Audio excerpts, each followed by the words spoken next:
Chapter 1: The Almost Life. The burner phone was the size of a secret and twice as cold. Sloane found it at 7:14 on a Thursday morning, her hand reaching into the inside pocket of Callum's jacket for his lighter. Because hers had died, and she needed a cigarette the way she sometimes needed air. And instead her fingers closed around something hard and flat and wrong. She stood in the kitchen of his penthouse with the phone in her hand, and the jacket still warm from his body and the smell of him everywhere. Coffee, cedar, something darker underneath that she'd spent 3 years trying to name. The phone had no lock. That was the first thing. The second thing was the text. One sent message. No recipient name, just a number she didn't recognize. The area code belonging to a city she'd never been to, somewhere in Switzerland or maybe Austria, somewhere old and closed-mouthed and expensive. She doesn't know yet. 4 words. Sent 11 days ago at 2:47 in the morning, while she'd been sleeping in his bed 30 feet from where she now stood. Sloane set the phone on the marble counter very carefully, the way you set down a glass you're afraid of breaking. Then she picked up her own phone, put it down, picked it up again. She did not text him. She did not call. She put the burner phone back in his jacket pocket exactly as she'd found it, or close enough, she thought, close enough. And she went to the window and looked at the city and waited for her hands to stop shaking. Outside, London moved through itself the way it always did. Indifferent, continuous. The Thames catching what light the November sky was willing to give. She doesn't know yet. The thing about loving Callum Reeves was that it had always required a particular kind of suspension. Not of disbelief, she was not naive enough for that, but of question. You accepted the weeks he disappeared. You accepted that his phone was always face down and his calendar a country she wasn't given a visa to. You accepted that when he was present, he was fully, devastatingly present, and you told yourself that was enough. That presence like that didn't leave room for anything terrible. She had been telling herself that for 3 years. She was 31 years old, and she had been practicing almost. The apartment listing had been in the left breast pocket. She'd found that 3 days ago. A printout, folded in quarters, the paper soft at the creases from being handled. The kind of handling you do when you return to something repeatedly, when something matters.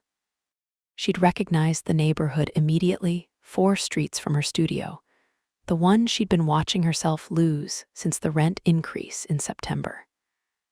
The listing was for a 2-bedroom flat on the 5th floor of a converted Victorian building. Good bones, south-facing windows, the kind of light that made you want to paint whether you were a painter or not. In the margin, in Callum's precise, slanted handwriting near her studio, good light. She'd stood with it in her hands for a very long time. She'd told herself, he was going to surprise you. He was building towards something and he was afraid to ask. That's what men like Callum do. They act before they speak. They construct before they confess. They love sideways because they don't know how to love direct. She'd told herself it was romantic. She'd almost believed it. That was before the burner phone. Callum came back at noon. She heard his key in the lock and did not move from the kitchen table, where she'd been sitting for the better part of 2 hours with a mug of cold tea and a view of the door. Waiting. She was good at waiting. She'd had practice. He looked the way he always looked after a week away, expensive and tired and unsettlingly beautiful in that particular way of his, where the exhaustion sat beneath the surface rather than on it. Like he'd decided fatigue wasn't allowed to show, and his face had complied. Dark hair, darker eyes.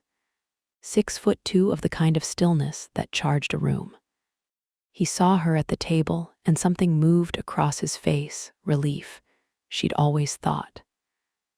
As if the return to her was the exhale. As if whatever the week had cost him, she was the place he recovered. She'd loved that. She had loved it so much it made her stupid. "Hey," he said. He set his bag down. He crossed the kitchen toward her with that easy, long-limbed certainty that was just how he moved, that she had never once seen interrupted by doubt. He bent to kiss her.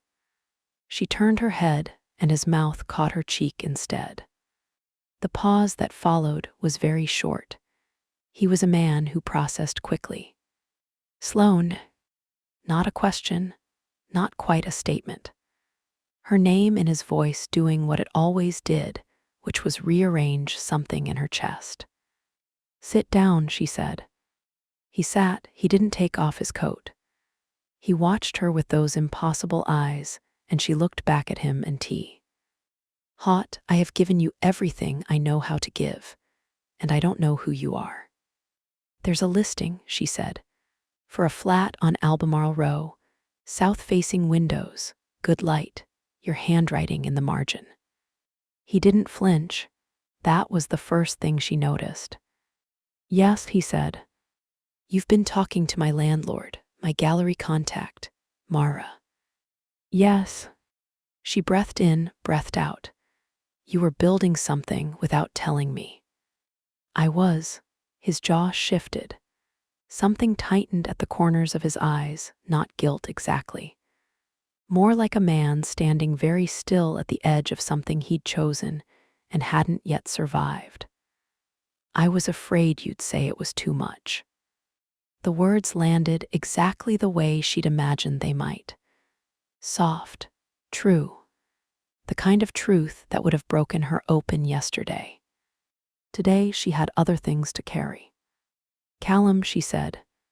"Sloane, there's a phone." The stillness that took him then was different from his ordinary stillness. His ordinary stillness was controlled. This was the stillness of a man who has heard the shot and is waiting to feel where it lands. "In your jacket pocket," she said. "The inside one, cheap phone, no lock, 1-cent text." She watched his face. She doesn't know yet. The silence stretched between them like something living. His hands were flat on the table. She watched them and thought about all the things those hands had done, the work they'd built, the deals they'd closed, the way they'd moved over her body like she was something he was afraid of losing. She'd never questioned those hands. She was questioning them now. "How long," she said, "have you been keeping things from me?" "It's not," he stopped, started again. She watched him choose, watched him reject 3 or 4 versions of this answer before arriving at something. "It's not what you're thinking." "You don't know what I'm thinking." "I know what it looks like." "Then explain what it is." Her voice was level. She was proud of that. "Because what it looks like is that you have a second phone. And someone who doesn't have your name saved, knows something about me that I don't know. And you've been building a life around me without asking me whether I wanted it." She leaned forward slightly. "Which one is the lie, Callum, the phone, or the apartment?" He looked at her for a long, careful moment. "Then neither." She waited. "They're both real," he said, "and they're connected. And I have been trying to find a way to tell you both of them without losing you in the process. You lied to me. I protected you. Those are not the same thing." "No," his voice dropped. "They're not, I know that." Something crossed his face then, something she'd never seen from him in 3 years, through negotiations and crises, and the controlled chaos of his professional life. Not shame exactly. Closer to the specific fear of a man who has understood, too late, that the thing he feared losing is already in motion. She felt it land in her chest. She wanted to let it be enough. She couldn't. "Who sent the text?" she said. He was quiet for 3 full seconds. "I didn't send it," he said. She stared at him. "It came from your phone." "Yes." "Then?" "Someone had access to my phone."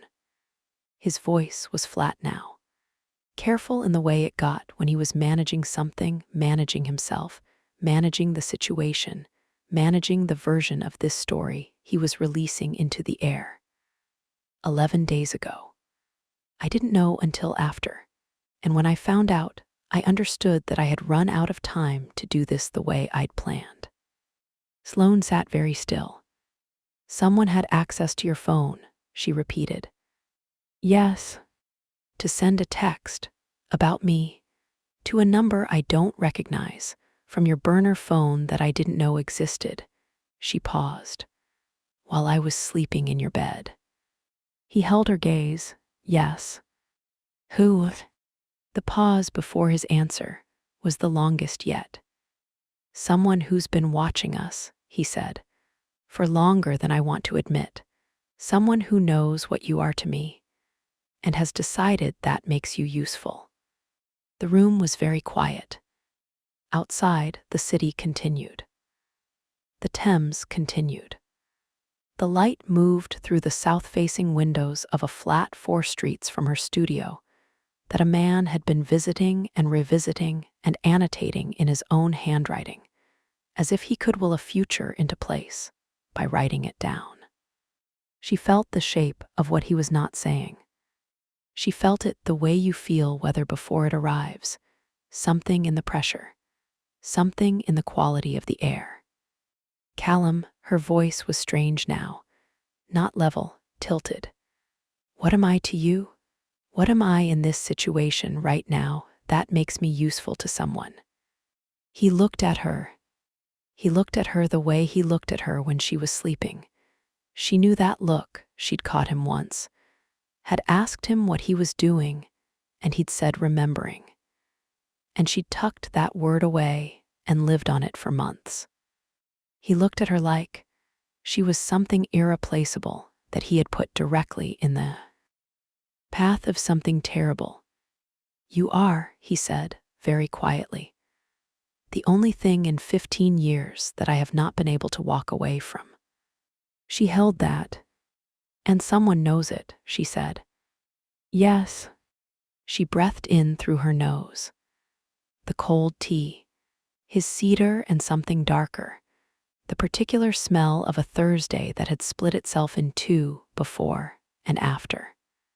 "You should have told me," she said. "I know. You should have let me choose." "I know, Sloane, I know." Her name in his mouth, still doing the thing. She hated that. She had always hated how little armor she had against the specific sound of her own name from his voice. It wasn't fair. Nothing about Callum Reeves had ever been fair. She stood up. He stayed sitting, which she understood, giving her the room, the height, the choice. She'd always given him credit for that. He knew when not to crowd. "I need you to tell me everything," she said. "All of it. The phone, the person, the timeline, what they want and what you've been doing about it, and what you were planning to do when you ran out of time." She picked up her cold mug just to have something to hold. "And I need you to do it without protecting me. I am not a variable in your risk assessment. I am the person who has been living an almost life for 3 years because you couldn't find the courage to ask me for the real one." His throat moved. "And then," she said, "when you've told me everything, I'm going to decide." "Decide what?" She met his eyes. "Whether what you're afraid of losing," she said, "is still there to lose." She set down the mug and walked out of the kitchen. In the hall, out of his sight, she pressed her back against the wall and closed her eyes, and felt her heart doing something ragged and complicated in her chest. She doesn't know yet. She was starting to know. She didn't know yet whether knowing would save them or end them. What she knew, standing in the hall of a man she'd loved in pieces for 3 years. A man who had been building her a life in secret, while someone somewhere had been watching and deciding she was useful. What she knew was this: she was done with almost. Whatever came next, whatever he told her, whatever the shape of the thing bearing down on them, she was done being a variable. Done being managed. Done being loved sideways by a man too afraid of her answer to ask the question. She pushed off the wall. She walked back into the kitchen. Callum was still at the table, exactly where she'd left him. He looked up when she appeared. Something moved across his face, hope, or the cousin of hope, close enough to be dangerous. "Tell me," she said, "all of it. Start with the phone." He reached into his jacket, not the inner pocket, the outer one, his actual phone. He set it on the table between them, face up. Then he looked at her and said, "Before I do, I need you to know something." "Callum, the apartment is real," he said. "Everything I was building is real. It was never about the threat. The threat just made me understand that I was out of time." His voice was low and even and stripped of the usual layers, raw in a way she had never heard from him. "I have been trying to find the courage to tell you that I am done with almost too, that I want all of it, that I want you to choose it, choose me, knowing everything. And I was afraid." He paused. "I was afraid because you are the only thing that has ever frightened me." The silence was enormous. Sloane sat back down.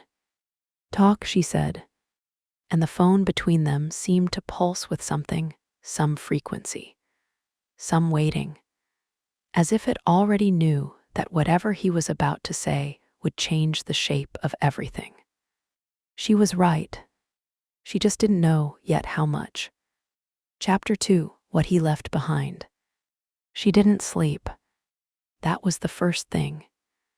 3 years with Callum Reeves, and she'd never had a sleepless night beside him.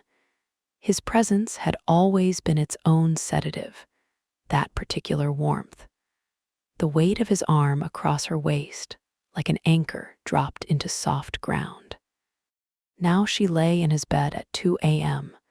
and stared at the ceiling and listened to him breathe. He wasn't sleeping either. She could tell. 3 years taught you the difference between a man sleeping and a man performing stillness. Callum's eyes were closed and his breathing was measured, and every single muscle in his body was awake. They lay like that for a long time, not touching, an inch of cool sheet between them that felt like a continent. Finally she said, "What did they want?" Not a question. She was done with questions that had question marks. Questions that left room for him to decide how much to give her. He was quiet for a beat. Then, information about the Meridian acquisition. They thought if they had leverage over me, they could slow the deal. By threatening me, by making me aware they could.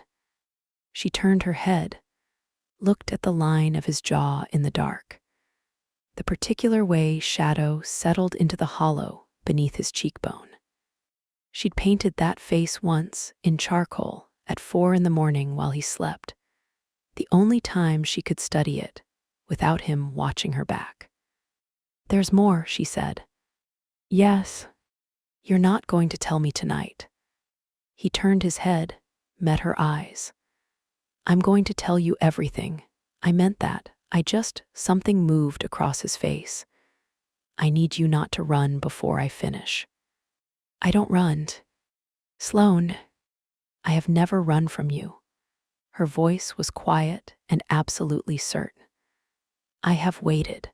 For 3 years I have waited for you to decide I was worth the real version." She held his gaze. "That's not running. That's the opposite of running. And I need you to understand the difference before you ask me for patience again." He looked at her like she'd hit him somewhere soft. Good, she thought, good. Then he reached across the continent of cool sheet and put his hand over hers. Just that, his palm over her knuckles. Warm, certain. And her body did what it always did, which was immediately, traitorously, forget every rational objection it had. She hated that too. He brought champagne in the morning. She was in the shower when she heard him come back, the specific sound of his key, his footsteps, the clink of glass. And she stood under the hot water and breathed and told herself to be careful. She had always been careful with Callum, careful with her wanting, careful not to need too loudly. She'd measured herself out in careful portions because she'd understood, instinctively, from the very beginning, that a man like him could consume a woman whole if she handed him the means. She stepped out of the shower, dried off, pulled on his shirt because hers was in the bedroom and his was on the back of the door, and she was not above petty territorial claiming when she was unsettled. He was in the kitchen, 2 glasses. Actual champagne, not Prosecco. Callum had opinions about the difference. A plate of things she liked, the good olives, the cheese that came from the little shop on Marylebone High Street that he'd learned the name of without being asked. He was watching the door when she came in. His eyes moved over her in the shirt, and something shifted in his expression. Went quieter, more careful. The particular look of a man exercising control because the alternative was not presenting itself as controlled. "You look," he stopped. "I know," she said. She sat at the counter. He poured. The champagne was cold and clean, and she drank half of it before she remembered she was trying to be careful. "Tell me more," she said, "about the person watching us." "I will." He set down his glass. "Tonight, I want to bring in someone, a contact who knows the full picture, so you have a source that isn't just me. You want a witness. I want you to be able to verify." She looked at him. He was dressed, good trousers, the dark gray sweater he wore when he was working from home, sleeves pushed to the elbows. Forearms she'd spent an embarrassing amount of time thinking about. The watch he'd had since university, slightly battered, the only thing he wore that wasn't perfect. She'd asked him about it once. He'd said it was his father's. She'd asked no follow-up questions. That was the old Sloane. "After tonight," she said, "I don't want any more managed releases. You tell me a piece, and then you schedule the next piece. That's not transparency, Callum. That's just a slower version of the same thing." "I know. Do you?" Yes, his voice was flat with the weight of it. "I know. I've known for a while that I was doing it wrong, and I kept doing it anyway because I didn't know how to stop and still keep you safe. That's not your decision." "I know that too." He held her gaze. "I'm not arguing with you. I'm not asking for absolution. I'm telling you the truth about the shape of what I did so you understand it wasn't malice." A pause. It was fear, which is worse, probably. She ate an olive, looked at the window, the November light doing its thin best. "Why me?" she said. "Of all the ways to get to you, why am I the lever they chose?" He was quiet long enough that she looked back at him. His face was doing something complicated. Several things at once, all of them controlled except at the very edges. "Because they've been watching long enough to know what you are to me," he said. "And what you are to me is not a secret, not to someone paying attention." She felt that somewhere low in her sternum. "What am I to you?" she said. Not the first time she'd asked. Last night it had been rhetorical, nearly. This morning it felt like a different kind of question, the kind she actually wanted the answer to. He crossed the kitchen, set both hands flat on the counter on either side of her, and looked at her from 18 inches away with those dark, unreadable eyes that she had been reading incorrectly for 3 years. Maybe not incorrectly, maybe just incompletely. Everything, he said, very quiet. You are everything, Sloane. That's the problem. You've been everything for a long time, and I didn't know how to say it without. He stopped. Without asking for something I wasn't sure you'd choose to give. She breathed in. Cedar coffee him. You could have asked, she said. I was afraid of your answer. Callum, her voice broke at the edges. Not with tears, she was not crying. She refused to cry, not yet, but with something. The specific fracture of a woman who has been waiting for a man to see her clearly and has just been seen. What did you think I would say? He looked at her. I didn't think you'd say no, he said. I thought you'd say yes, and I thought it would be the most important yes of my life, and the idea of being responsible for something that important, his jaw tightened. I've built companies. I've managed risk at a scale most people don't encounter. I have never been afraid of anything the way I'm afraid of what it would cost me to lose you. She held very still.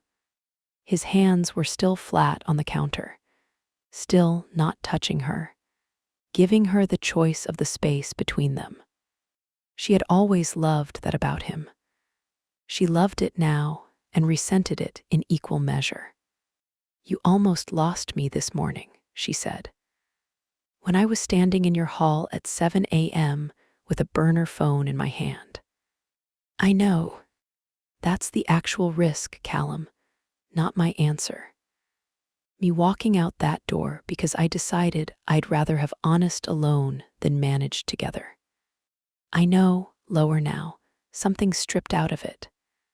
I've been calculating the wrong variable for 3 years. She reached up and put her hand over his, on the counter, her fingers over his knuckles mirroring last night, returning it. His breath changed. Such a small thing. She felt it anyway. 3 years had given her a very precise catalog of the ways his body responded to her. She'd done the work even when she'd pretended she hadn't. Tonight, she said, everything. Tonight, everything. And until then, she looked at him, made a decision. You owe me a weekend. Something shifted in his eyes, a slow, careful warmth. I owe you considerably more than that. Start with the weekend. The city softened by afternoon. They walked, which they never did, Callum's life moving too fast for aimless walking through the park. And she kept her hands in her pockets, and he kept stealing looks at her when he thought she wasn't watching. She was always watching. She was cataloging. The way he moved through the world, that ease, that assumption of space. And yet the way he contracted slightly when she was near, as if proximity to her required a different kind of care. Like she was the one thing he didn't trust himself around. She'd thought that was chemistry. She still thought that. But she was beginning to understand it was also something else. Something she didn't have a name for yet. They ate at a small place she liked in Soho, the kind of restaurant he'd never have chosen on his own, crowded, loud, the tables too close together. And he ate everything she ordered for the table and didn't look at his phone once. That cost him something. She could see it, the discipline of it. She gave him credit. On the walk back, she let him take her hand. Just that. Fingers laced, her shoulder occasionally against his arm. The city doing its early evening thing, lights coming up, the cold air clean and sharp. The gallery deal, she said. Mara said you called her in August. September, he said. I called her in September. 4 months ago. Yes. She processed that. The listing was dated October. I'd been looking since August. A beat. I started looking after you mentioned in July that you might lose the studio. You were trying to be casual about it. You weren't. She hadn't thought he'd noticed. She was beginning to understand that he had noticed everything always, and had simply been collecting it in silence the way she collected things, painting them, archiving them, returning to them when she needed to remember something was real. They were, she thought, both ridiculous. You should have said something in July, she said. I know. You keep saying that. Because it keeps being true.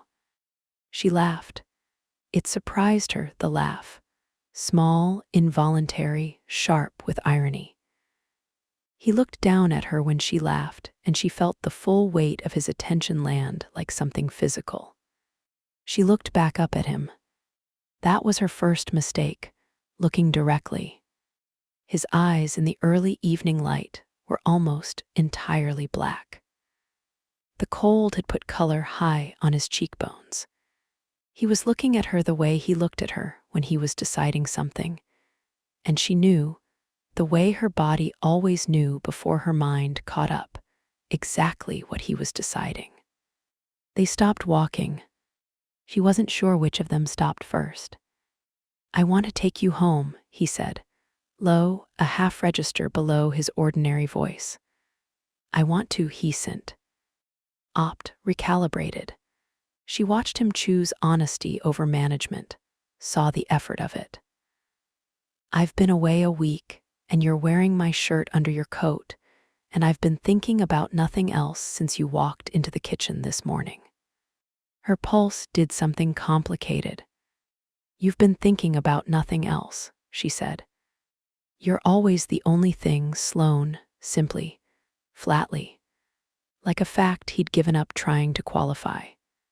She felt it everywhere. We still have things to talk about, she said. I know. This doesn't fix anything. I know that too. She studied him. The particular honesty of his face when he stopped managing it.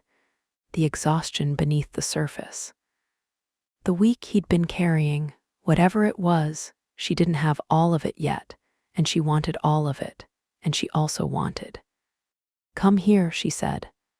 She took his lapel in her hand and pulled him down and kissed him. Clean and direct, no preamble, none of the tentative calibration of people who aren't sure of their welcome. She was sure of her welcome. She'd been sure of that, at least, for 3 years. He made a sound low in his chest. His hands came to her face. That specific thing he did, cradling, careful, like she was something he couldn't afford to rush. She kissed him until the cold stopped mattering. His bedroom was dark when they got back. He didn't turn the lights on, neither did she. They undressed each other with the particular efficiency of people who know exactly where everything is, buttons, buckles, the way his watch caught on the cuff if you weren't careful. 3 years of that knowledge living in her fingertips. He sat on the edge of the bed and pulled her between his knees and looked up at her in the dark. Tell me what you want, he said. Not performance, not formula. A real question asked by a man who intended to make good on the answer. She threaded her fingers through his hair. You, she said, right now, just you. We can be complicated in the morning. Something moved across his face, soft and devastated and sure. Yes, he said, just this, just us. He pulled her down.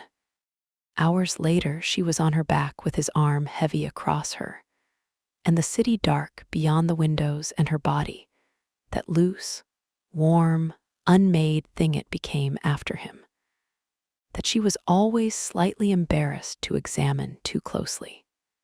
She felt it, the thing she didn't have a name for yet.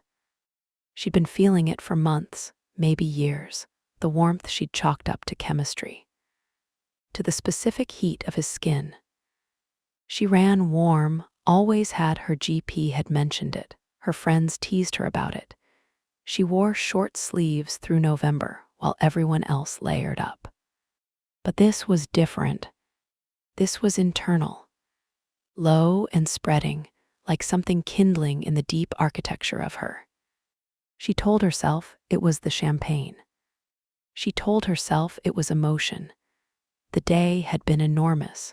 Her nervous system was recalibrating. Beside her, Callum was not sleeping again.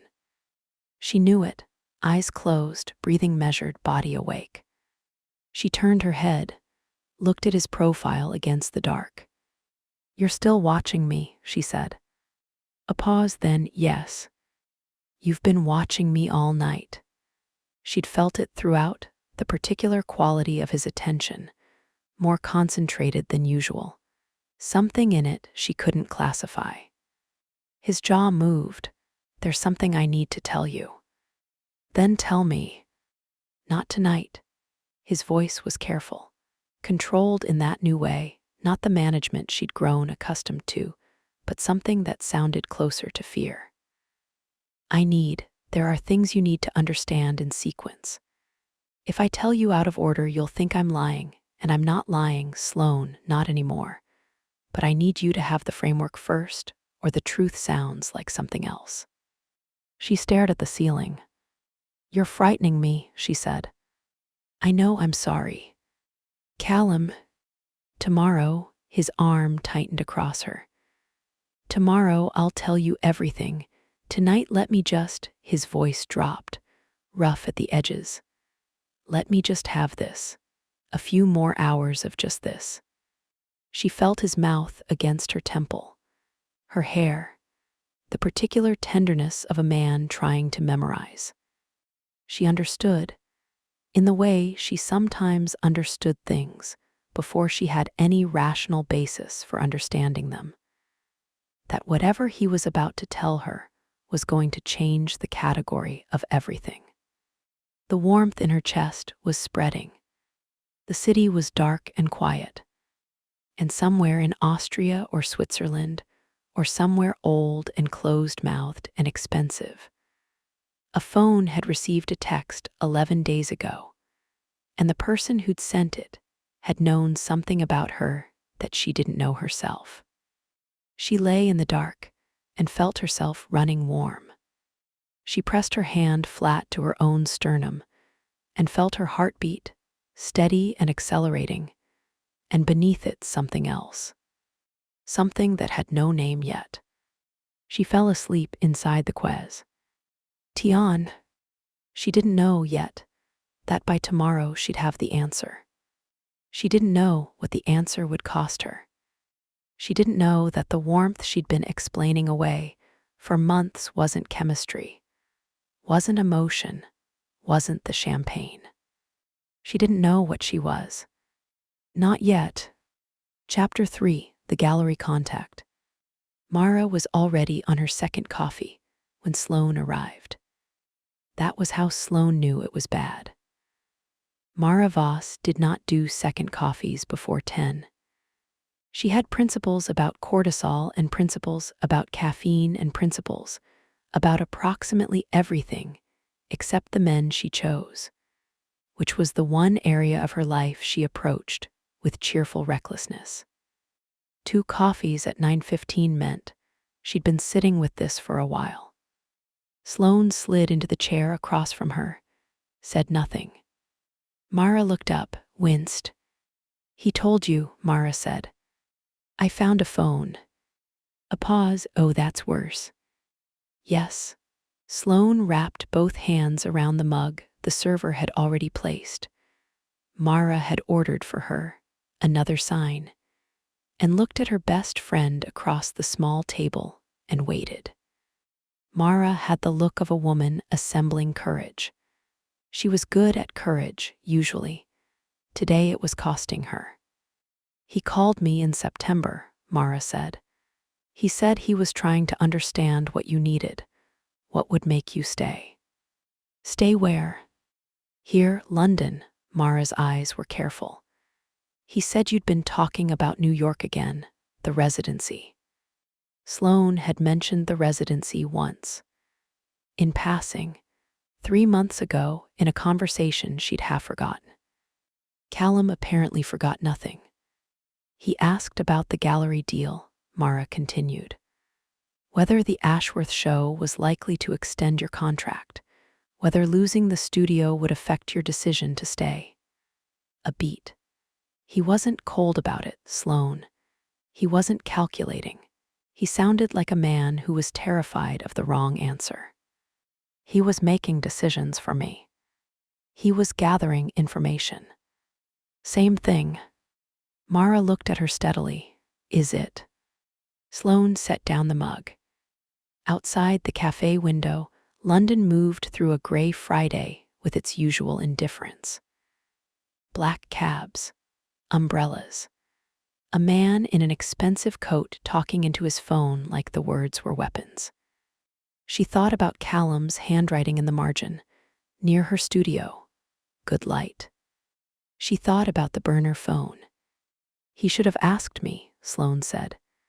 If he wanted to know whether I was staying, he should have asked.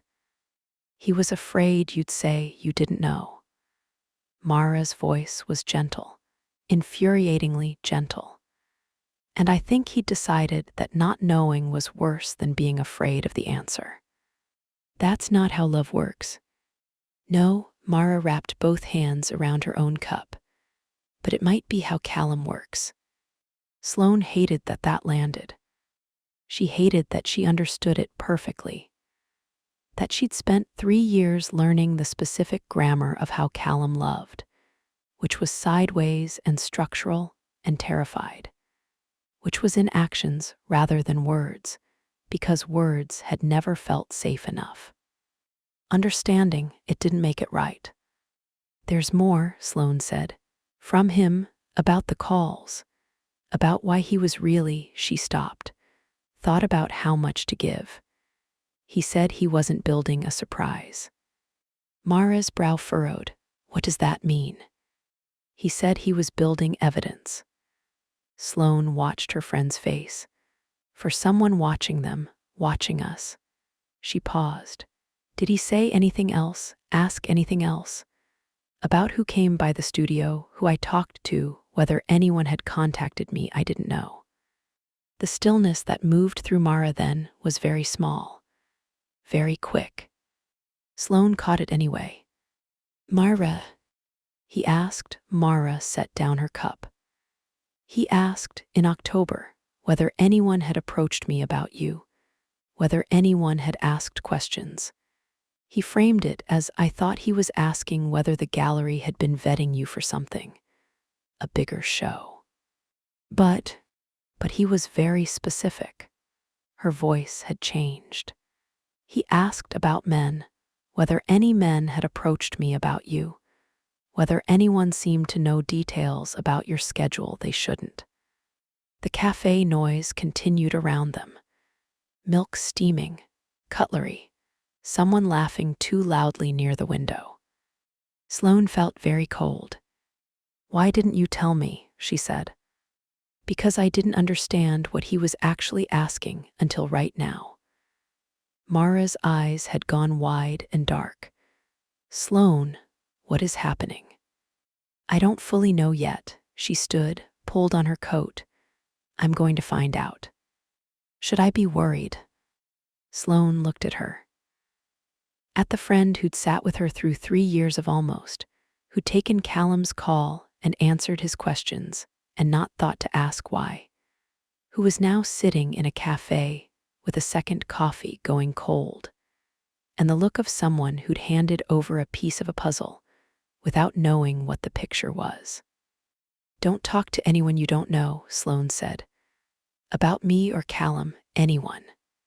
She left Mara staring after her. Callum was on the phone when she got back. She could hear him from the hall, low, clipped, the particular velocity of a man in damage control mode. She stood with her key still in the lock and listened to the shape of it. Not the words, the tone. The tone of a man who was running out of time. She walked in. He looked up, said into the phone, I'll call you back, and ended it with the flat certainty of someone who never had to soften these things for anyone. Mara, Sloane said. October. She said someone had been asking about me. Something moved through his eyes, fast and controlled. I know. You know. That's what confirmed it. When she mentioned, when I understood someone else was asking the same questions I was, using the same framing, his jaw set. That's when I understood the scope. Sloane dropped her bag, faced him fully across the kitchen. She was done with the kitchen as a battleground. She wanted the living room, neutral ground, the big windows. She turned and walked, and he followed because Callum always followed when she led, and that had always felt significant. She sat, he didn't. He stood at the window with his hands in his pockets and the city behind him. And she looked at him and thought, you beautiful, infuriating, terrified man. Start at the beginning, she said, the real beginning. He turned from the window, and he told her. His name, the name of the man watching them, he didn't give her. Not yet. That was the one piece he held. Everything else he released. The Meridian acquisition. A £14 billion deal, 3 years in construction, the kind of corporate restructuring that remade industries. Callum's company stood to absorb 2 legacy competitors. Several people stood to lose a great deal. One in particular, an older alpha, she didn't register the word, not consciously, not yet connected, established. The kind of man who had spent 30 years building the sort of power that didn't show up in boardroom minutes. The kind of power that showed up in who got the gallery deal and who didn't. In whose lease got quietly extended and whose got raised beyond bearing. He had been watching Callum for 2 years.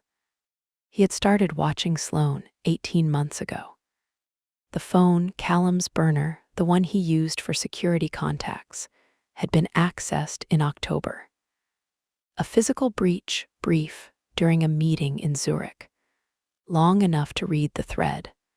Long enough to understand who Sloane was. Long enough to send one text to a number Callum didn't recognize, from Callum's own device. She doesn't know yet. Not a warning to an ally. A message to the man watching. A confirmation. Sloane sat with it. She sat with the specific horror of it. The image of a man in a Zurich meeting room lifting Callum's phone, reading the thread. Understanding with the cold efficiency of someone accustomed to leverage, that here was the variable. Here was the pressure point. Here was the one thing that would make Callum Reeves stop thinking clearly. Her. She was the variable. She'd known that, she'd said it herself. But hearing the shape of it assembled, the gallery contact, the landlord, the lease, the residency she'd mentioned once in passing. Hearing how comprehensively she'd been mapped, from the outside, by someone who'd never met her. He's been manipulating my circumstances, she said, very flat, for months. Trying to, Callum said. Some of it didn't land. The gallery deal held because Mara is sharp. The residency application was withdrawn before he could interfere. He paused. He's been positioning, not executing. He wants me distracted, not destroyed. He wants you scared. Yes. And you, she looked at him. You've been what? Counterpositioning, setting up a parallel picture, the apartment, the contacts. I was building a record. His voice was careful. Of what my intentions toward you were, clearly, traceably, with multiple witnesses, so that if he ever tried to use you against me in a more direct way, he stopped. Something crossed his face that she recognized as the controlled surface of something far less controlled beneath. I wanted it on record that you were not a casualty, that you were a choice.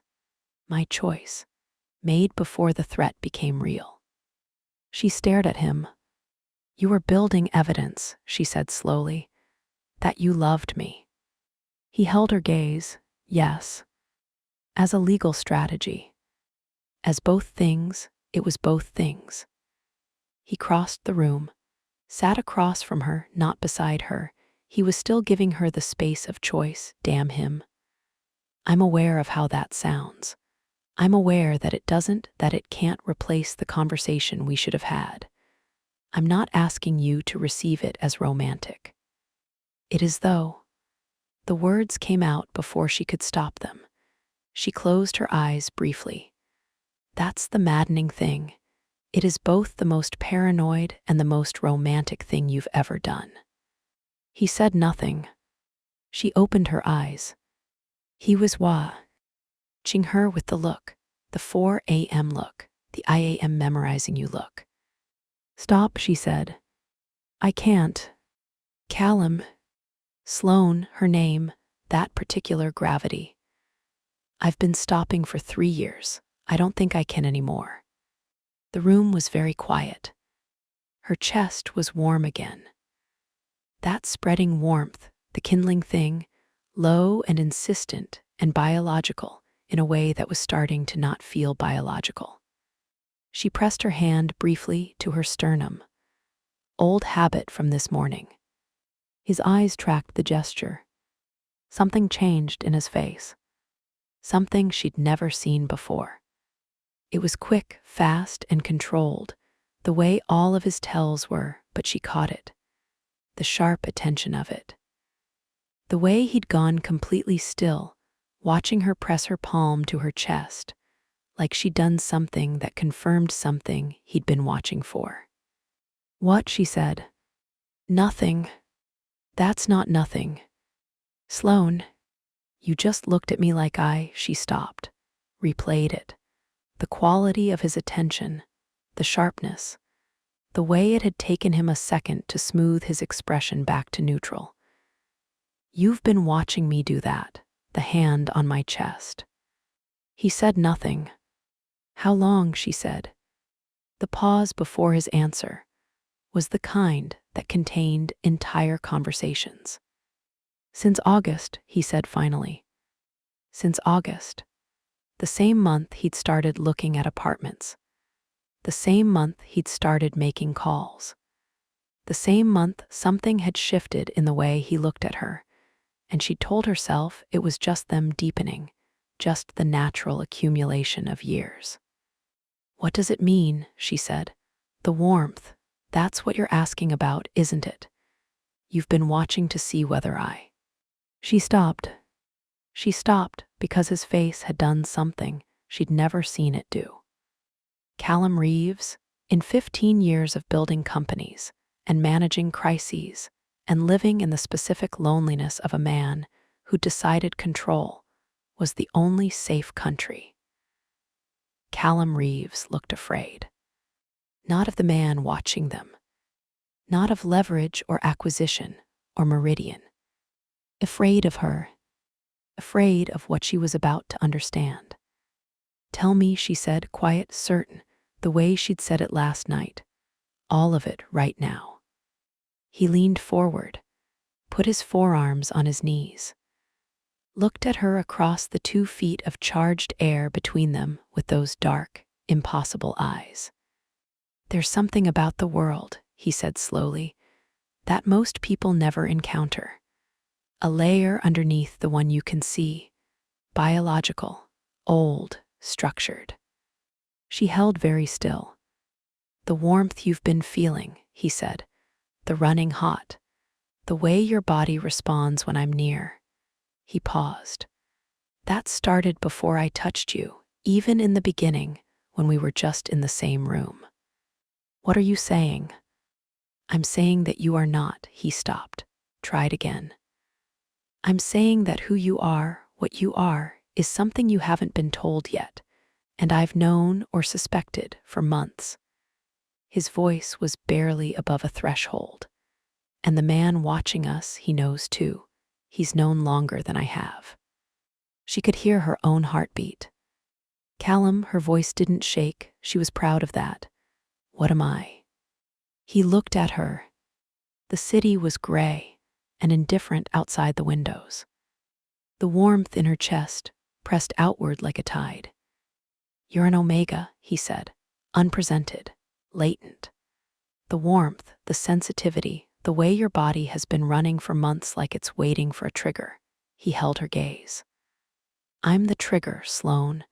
I have been since the day we met. I've been holding myself back for 3 years because I didn't know if you knew. Because I didn't want to be the thing that changed you without your consent." The silence was absolute. She sat with the word. Omega. She'd heard it. In the peripheral way you heard about a world that wasn't yours, clinical articles, rumors, the kind of thing people discussed in low voices. A biological hierarchy, old and parallel and largely invisible. She'd filed it under not applicable. "And you," she said. His jaw tightened. "Yes." She breathed in. "You're an alpha." "Yes." She looked at him, really looked. The stillness he carried. The way rooms organized themselves around his presence. The specific gravity of him that she'd always attributed to money, to power, to the particular confidence of a man accustomed to being the most capable person in any given space. Not just that. Never just that. "How long," she said, "how long have you known about me?"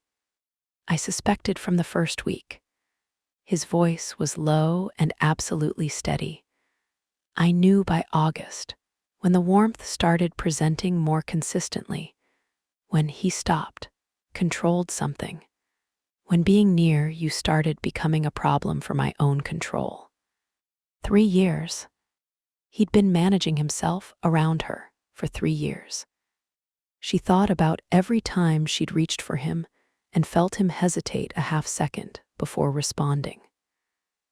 Every time he'd held himself back at a margin she couldn't quite name. Not disinterest. The opposite. "I have been fighting this," he said, the exact words he'd said last night in a different context, with a meaning she hadn't fully understood. "I have been fighting it since the day I met you, because it had to be your choice, because I would not be the alpha who," his voice fractured at the edges, just slightly. "I would not be the thing that happened to you. I needed to be something you chose." Sloane sat across from him and felt the entire architecture of the last 3 years reorganize itself. Not a love story with inconvenient logistics. A man holding himself at the edge of something enormous, waiting for her to be ready. A woman running warm and not knowing why, building a life of almost because she didn't know what she was waiting for. Both of them in the same room, circling the same gravity, pretending it was ordinary. "The man watching us," she said, her voice was strange. "He's an alpha too." "Yes, older, established." Callum's eyes were very dark. "He knows what you are. He knows what it would mean if you presented, if we bonded.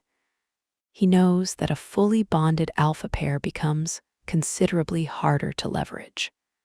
She understood. She understood the whole architecture of it now.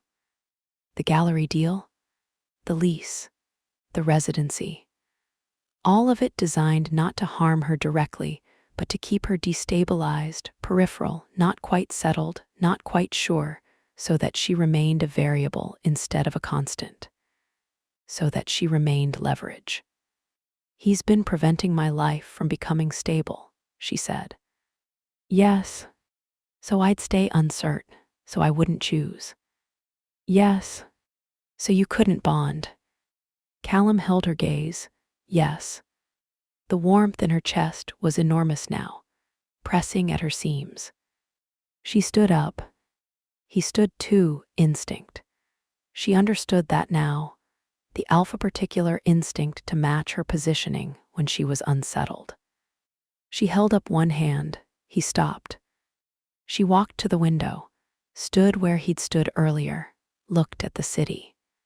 Grey London, indifferent Thames. The same view she'd been looking at all her life. Everything underneath it, different now. "I need an hour," she said. "Take whatever you need. Don't go anywhere." "I won't." She pressed her palm flat to the glass, cold against the warmth of her hand. She could feel him behind her, not touching, not crowding. Just present.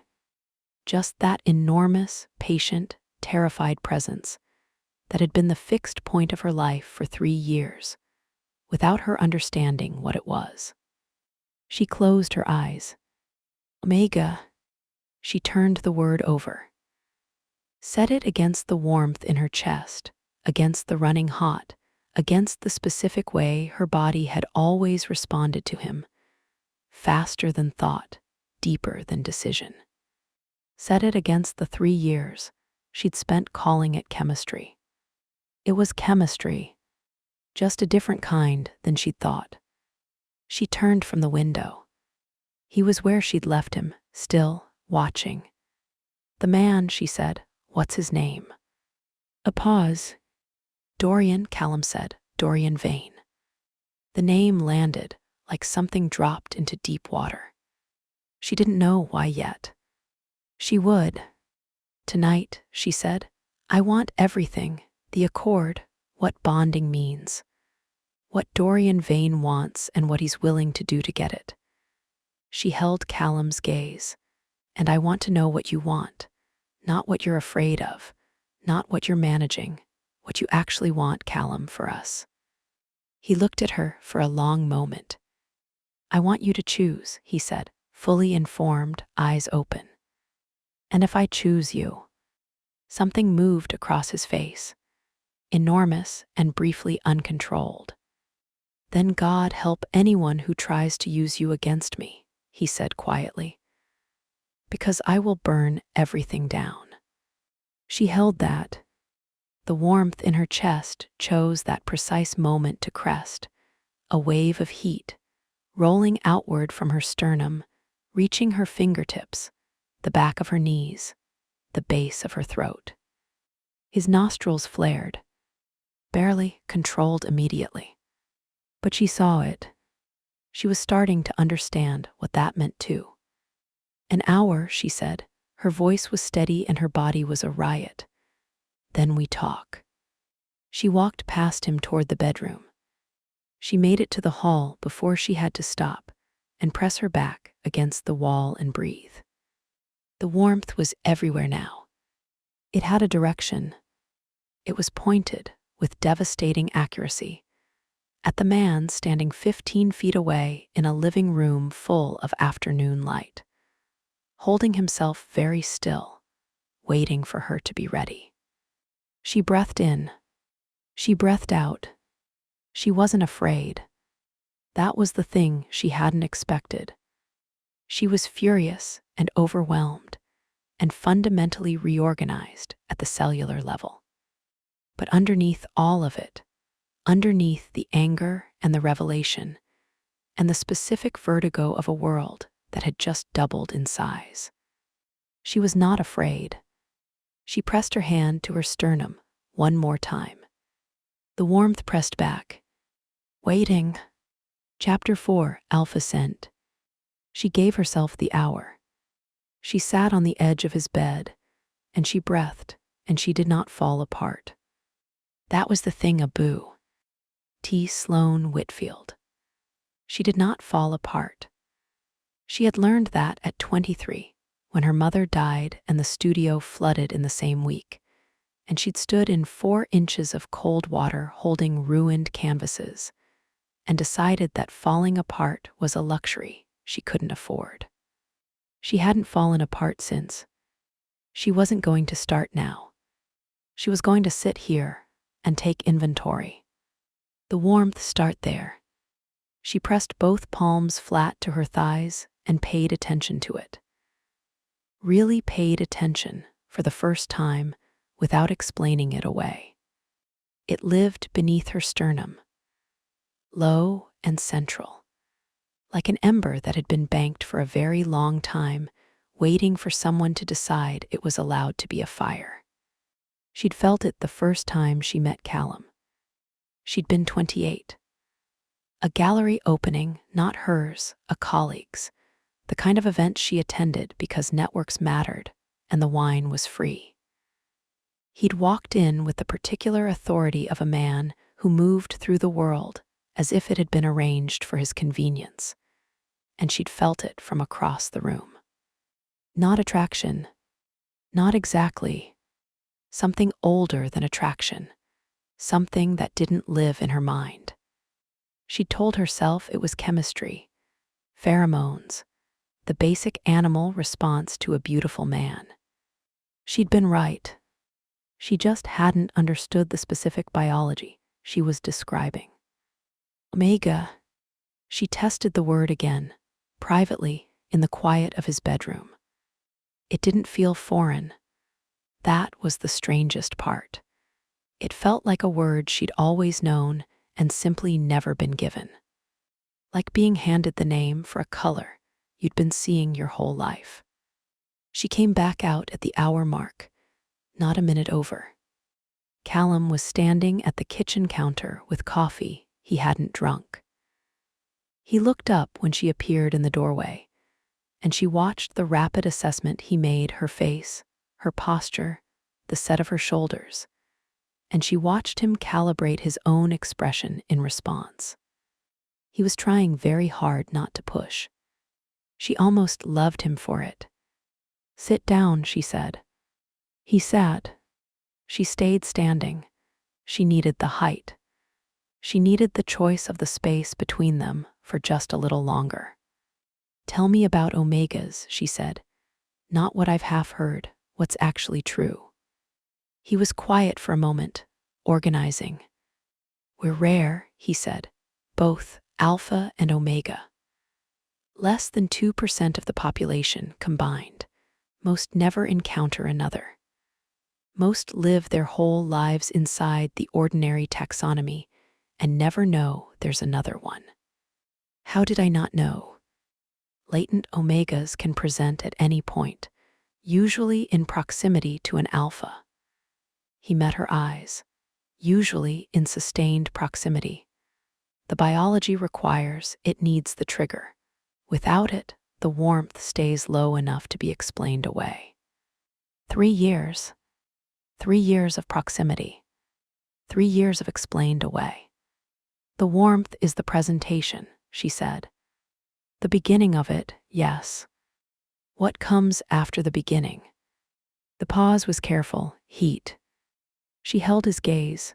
"How long?" "I don't know. It's different for everyone. The proximity accelerates it." He set down the untouched coffee. "I've been moderating my own output, alpha scent, holding it back around you because I didn't want to accelerate something you hadn't consented to." She stared at him. "You can control it."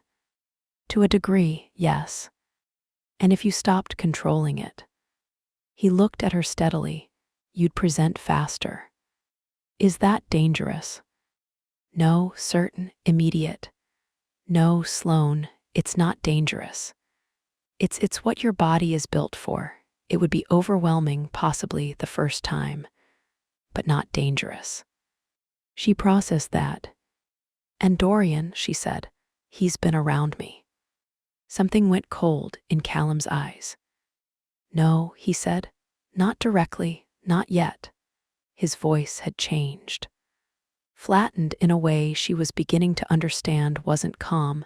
It was the sound of an alpha suppressing something very large. "If he'd been near you, I'd know."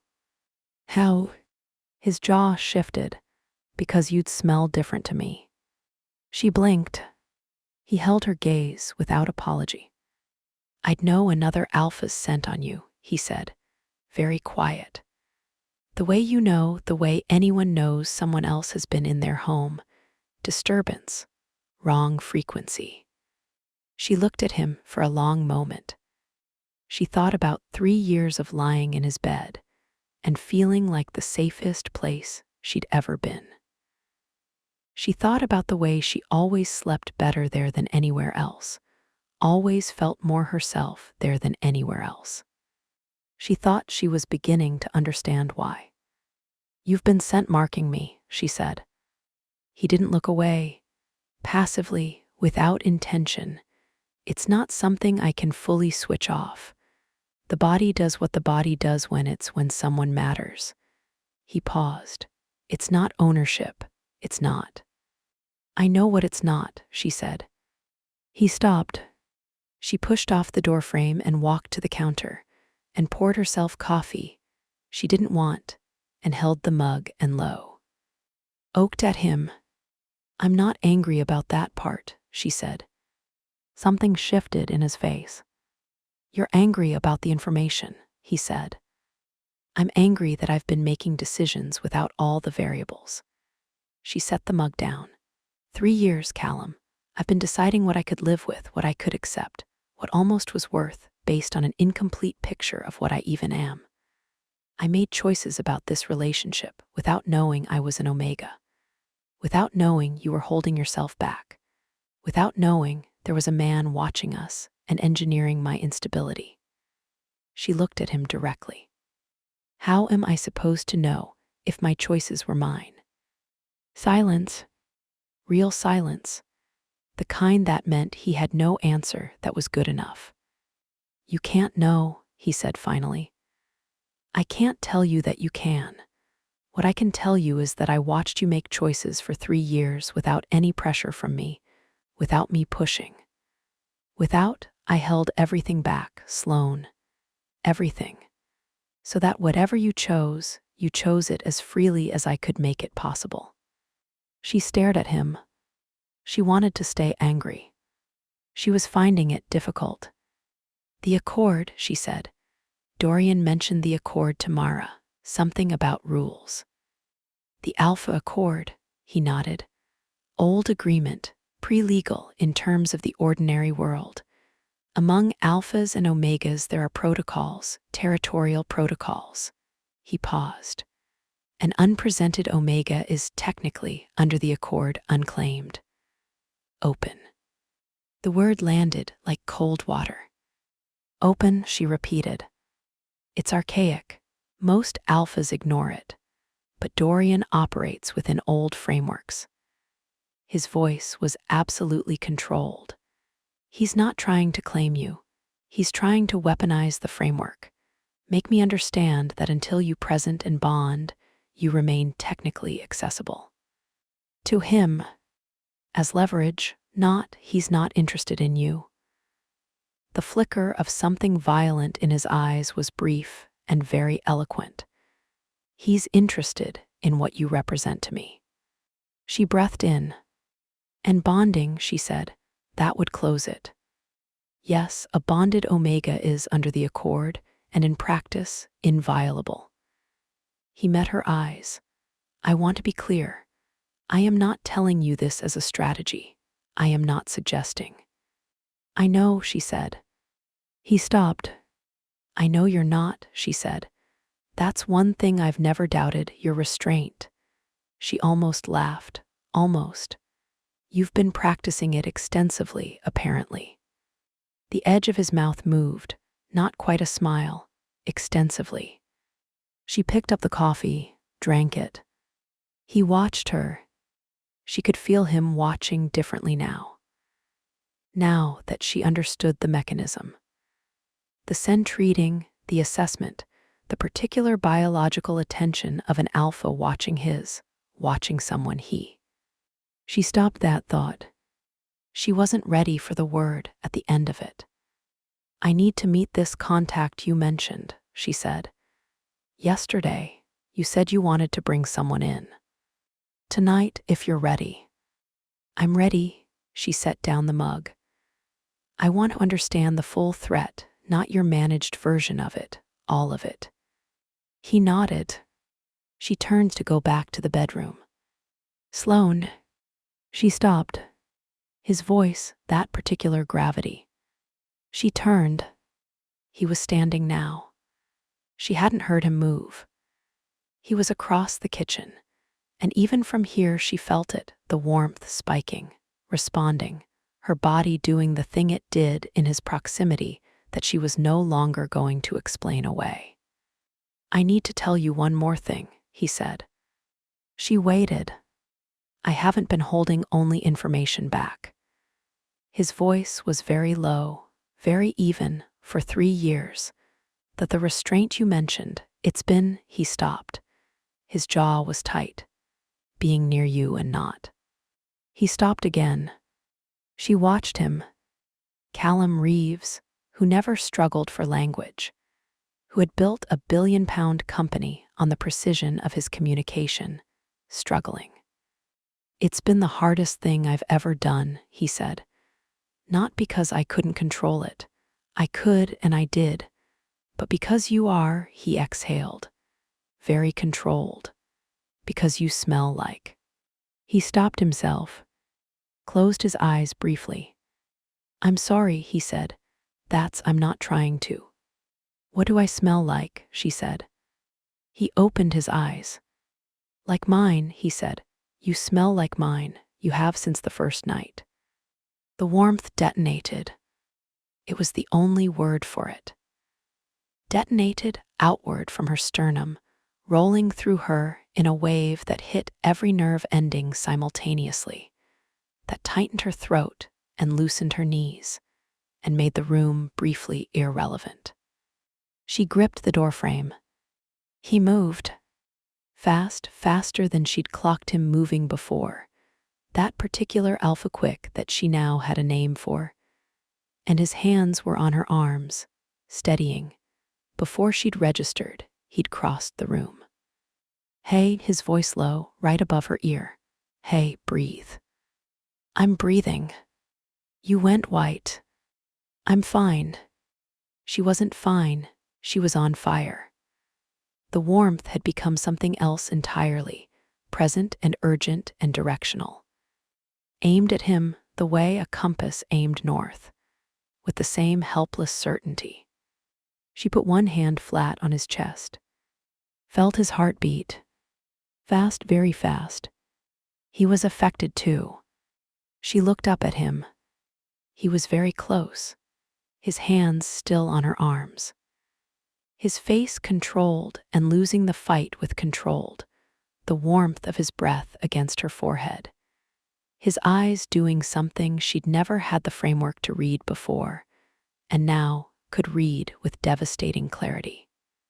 Want restrained, enormous. "How long?" she said. Her voice was not entirely steady. "Have you been looking at me like that?" "Since the first night?" His thumbs moved against her arms, just slightly. An involuntary thing, she thought. "I told you, I've been fighting this since the day I met you." "You didn't fight it that hard last night." "No," the edge of his mouth. "Last night I decided I was done fighting." She breathed in. His scent hit her. Really hit her, not the way she'd smelled him before, the cedar and coffee and the darker thing underneath. This was something else. Richer, layered, a frequency that went straight past her nose and into her blood. She made a sound she hadn't planned. His grip on her arms tightened. "Sloan, a warning, low and rough at the edges." "That's your actual scent," she said. You've been suppressing it. That's what you meant. And now you're."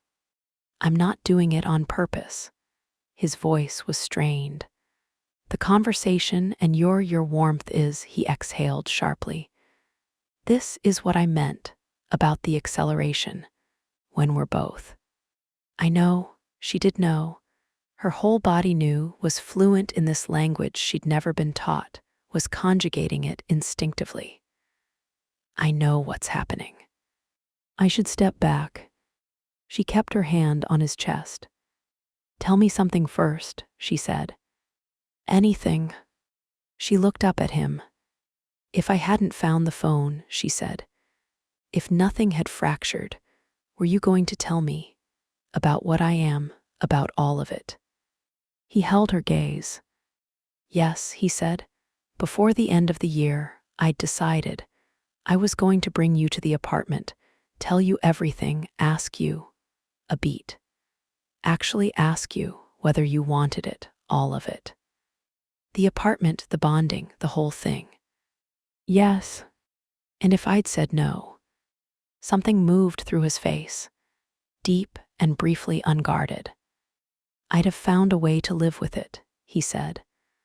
I'd have found a way to keep you safe from Dorian without his voice fractured at the very edge. I'd have let you go. She looked at him. She looked at him for a long, quiet moment. Then she said, "You absolute idiot." He blinked. 3 years, she said. 3 years, Callum. I have been waiting for you to ask me for the real version, the whole version. I have been settling for almost because I thought that was all you wanted to give. She held his gaze. Did I ever once give you the impression that I was leaving? No, he said quietly. Did I ever once give you the impression that less was enough for me? A long pause. No. Then what were you afraid of? He looked at her. That it would be too much, he said. What I wanted, what I am, the biology of it, the permanence of bonding, the way an alpha loves, which is, he stopped. It's not moderate, Sloane. It's not a thing that lives at a comfortable distance. What I want from you is his jaw, his control, both working very hard. I was afraid that the full version of how I feel about you would be something you'd run from. She stared at him. She thought about telling him again that she didn't run. Instead, she took her hand from his chest, reached up, and pulled him down to her mouth. He made a sound she felt in her spine. His arms closed around her, and the warmth went supernova. Nothing gradual about it. Nothing managed, just the full flood of it pouring through every available channel. Her fingers in his hair and his hands at her waist, and the specific chemical certainty of two people whose bodies had been building to this moment for 3 years. He kissed her the way he always kissed her, and also not at all the way he'd kissed her before. Before she understood the restraint. Now she felt the absence of it. She felt him choosing not to hold back. She felt the difference between Callum Reeves, with 3 years of careful management between them, and Callum Reeves, with his hands in her hair, and his scent flooding her senses, and nothing left to manage. She understood, distantly, academically, that she should be sensible about this. She'd always been sensible. She was finding sensible very hard to locate. He pulled back, just far enough to look at her. His breathing was not steady. His control was not gone. He had too much discipline for gone. But it was present and visible and effortful in a way she'd never seen. The contact, he said, his voice was wrecked. Tonight. Yes, she was breathing hard. Right, the contact. I should, he exhaled. I should make some calls. You should. Neither of them moved. The warmth between them occupied all available space. The air had a new quality, something charged, something that had been approaching for 3 years and had finally arrived and was not going anywhere. Callum, she said. Yes. After tonight, she held his gaze. After the contact and the full story and whatever we need to do about Dorian Vane, she paused. I want to see the apartment. Something broke open in his face. Not collapse, Callum Reeves didn't collapse. But the controlled surface gave way to something underneath it that she'd never seen at full exposure. Relief, enormous, devastating relief. Like a man who'd been holding his breath for 3 years. Yes, he said, anything you want. She took a step back, put a foot of air between them. The warmth hated the distance. She was going to have to get used to the warmth wanting things. She was going to have to decide, carefully, and with full information and eyes completely open, which of those things she was going to give it. She was going to have to decide which of those things she wanted to. She walked toward the bedroom to change. At the doorway she stopped. Didn't turn. Callum. Yes. The next time your scent does that thing, she said, don't suppress it. The silence behind her was the most eloquent thing she'd ever heard. She kept walking. Behind her in the kitchen, she heard him exhale. Long, slow unraveling. Like a man who'd been given something he didn't believe he deserved. The warmth in her chest agreed with all available evidence. She was done with almost. Whatever heat was coming, and she understood now with her whole body that it was coming. She was going to meet it with her eyes open. She was going to choose it. Every burning, certain, irrevocable degree of it. Chapter 5, The Negotiation. The contact's name was Ellis Vance. He arrived at 9, let in by Callum with the ease of a man expected. And Sloane took one look at him and understood he was alpha too. Not the way Callum was alpha. Callum's authority was still water, deep, directional, the kind that moved you without announcing itself. Ellis was faster, sharper.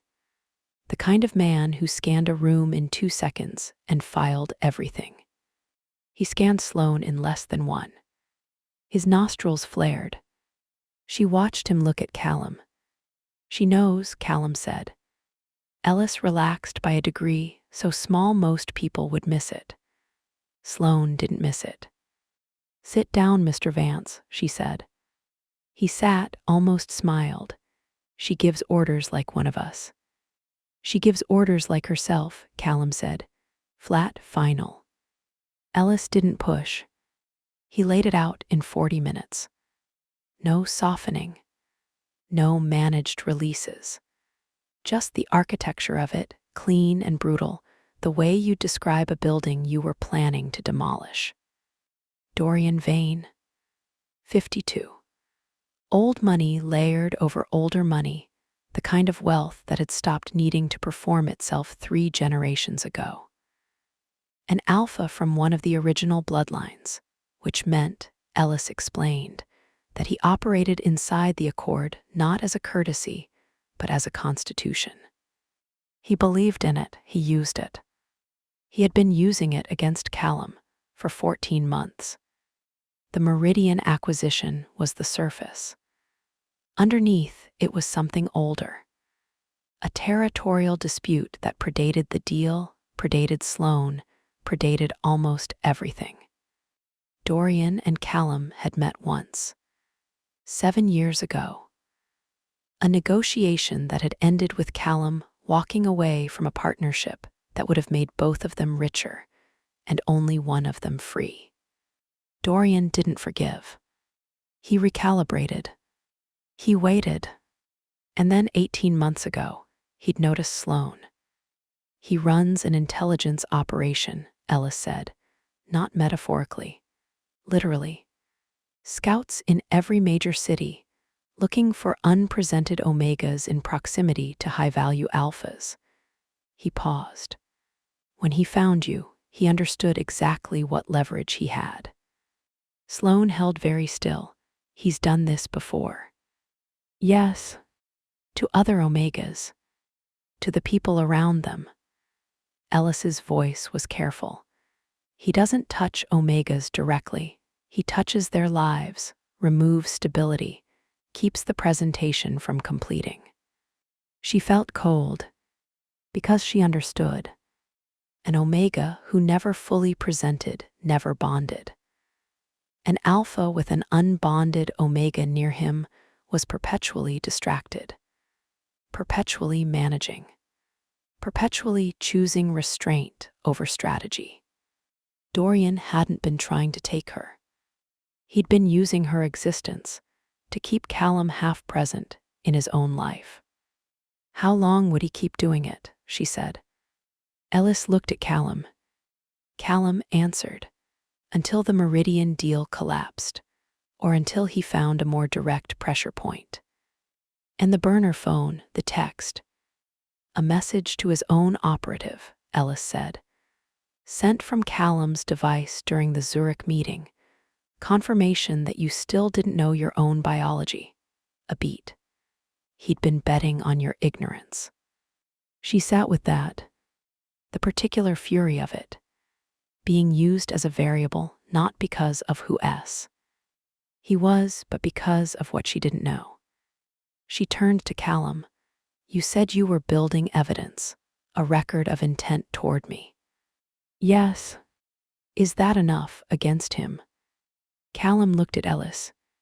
Ellis looked at his hands. Sloane looked at both of them. That's a no. It's a partial yes, Ellis said carefully. Under the accord, documented intent toward an omega carries weight. But he paused.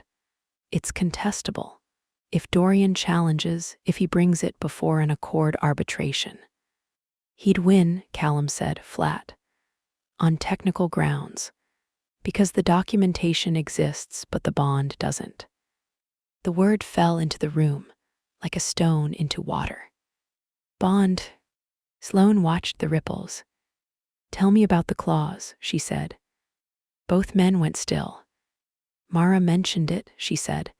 Dorian told her something about a clause in the accord. She looked at Ellis. What is it? Ellis looked at Callum. Tell her, Callum said. His voice was controlled and completely toneless. All of it. Ellis turned to Sloane. If an omega carries an alpha's child, he said, the claim under the accord becomes absolute, inviolable. No challenge, no arbitration, no territorial dispute supersedes it. A pause. It's the oldest protection in the accord, predates everything else. Biological proof of bond. Sloane held his gaze. So Dorian told Mara that. He told Mara, Callum said quietly, because he knew Mara would tell you, because he wanted you to know the clause existed. His jaw was iron. He was trying to make you feel like it was the only option, like you were trapped into it. She turned that over, looked at it from every angle. That's not why you told me, she said to Callum, about the accord. I haven't told you about the clause, he said, until right now. Ellis told you. She stared at him. He held her gaze without apology, without deflection. I wasn't going to tell you about it, he said. Not like this. Not as something tactical. Because it would feel like coercion. Because it would be coercion. His voice was absolute. Your body, Sloane, your choice. The clause exists. It's real. It would close the threat completely. He exhaled. And it is not something I will ever ask for, ever suggest, ever allow to be a factor in what you decide. Ellis was looking at his hands again. The practiced neutrality of a man who knew when to become furniture. Sloane stood up, walked to the window. London at night, all that lit in different permanence. She held the clause in her mind, like a lit match. Not because she was being coerced, because she was taking inventory of her own response to it. She felt the warmth, still there, still patient, still directional. She felt Callum's eyes on her back. She felt, beneath the fury and the revelation, and the architecture of a threat she hadn't known existed 3 days ago. Something else. A clarity. She turned around. Ellis, she said, thank you, we need the room. He was out in under a minute. The door closed. Just them. She crossed her arms, looked at Callum across 15 feet of charged silence. You were building towards something without telling me, she said. He held her gaze. Yes. The apartment, the contacts, the documented intent. She held each word carefully, all of it without asking. I was afraid you'd say it was too much. She breathed in. The warmth pressed forward like a tide. Callum, her voice broke open, soft at the split. It's everything. The silence that followed was the size of 3 years. He didn't move. She understood why. He was afraid to move. Afraid that crossing the room might be the thing that made her change her mind. Afraid that his own want was too large and she'd finally see it clearly and step back. She didn't step back. She crossed the room herself, stood in front of him, tipped her face up and looked at him from close range and said, I need you to hear me, completely, not the version you've been managing. I'm listening, his voice barely a sound. I have been in love with you for 3 years, she said. I have been building a life around the edges of you, around the shape of the space you left when you weren't there. She held his gaze. I have been calling it almost because I didn't think you wanted the real version. His throat moved. I want the real version, he said. I know that now. I should have told you sooner. Yes, she touched his face, palm flat to his jaw. You should have. And I should have pushed harder instead of making myself smaller so I'd fit in whatever space you had available. She held his gaze. We've both been idiots. Something fractured behind his eyes. Sloane, I'm not finished. He closed his mouth. The clause, she said. I'm not making any decisions about that tonight. That's mine. That takes time and full information and my own body's opinion, which is currently very loud and not entirely reliable. She watched his face. But I need you to know that my ans. Whatever it is, whenever I give it, will not be about Dorian. It won't be about the accord. It won't be about strategy. I know that, he said. It'll be about you, she said, and me, and whether this is real. It's real, immediate, raw, Sloane. It has always been real. I know, she believed it. She'd always believed it. That had been the specific tragedy of the last 3 years, loving something true that she couldn't quite hold fully. I know it's real. She dropped her hand from his face, then picked it back up, pressed it there again, deliberately this time, her thumb at the corner of his mouth. The warmth is getting worse, she said quietly. I know, his voice strained. I can feel it. You're starting to run hot, not just warm. His jaw moved under her palm. It's accelerating. Because of tonight. Because of proximity, emotion. That the conversation about bonding doesn't help. A low sound in his throat. Your body is responding to the information. She watched him. The control it was costing him. Visible. The kind of restraint that had a physical expression, the tension in his shoulders, the deliberate steadiness of his hands, the way he was holding himself very still, because moving meant touching and touching meant the warmth went critical. What happens, she said, if it keeps accelerating? Heat, he said, full heat, within days, maybe less. He held her gaze. It'll be your first, it'll be, he stopped. Intense. Intense. I won't let it happen without your full understanding of what it means. His voice was absolute. I won't. I don't care how bad it gets. I will get you through it without anything you haven't chosen. She believed that too. 3 years of a man holding back everything he was because he'd decided her sovereignty mattered more than his want. 3 years of the most disciplined restraint she'd ever witnessed, dressed up as emotional unavailability, which she was choosing right now to forgive. She leaned up, put her mouth near his ear, felt him go completely rigid. Stop suppressing your scent, she said quietly. I told you that earlier. Sloane, I'm not asking for heat, she said. I'm asking for you, the real version. Stop managing what you let me have. A long, wrecked pause. Then she felt it. The shift, like a door unlocking in a pressurized room. Like something that had been held at compressed distance, finally allowed to breathe. His scent hit her in a wave. Cedar, yes, darker, richer. Something underneath it that didn't have a name in ordinary language. The specific alpha frequency that her newly understanding body recognized like a key recognizing a lock. Like coming home. She gripped the front of his shirt. That, she said, her voice uneven. That is what you've been keeping from me. Yes, wrecked, yes, that's. For 3 years. I didn't want to push you into. Callum. She pulled back far enough to look at him, her hands fisted in his shirt. His eyes were very dark and very close, and the warmth between them was a living thing, pressing at every available seam. What I want you to understand is this. You have been so afraid of doing the wrong thing that you almost did the worst thing. He held her gaze.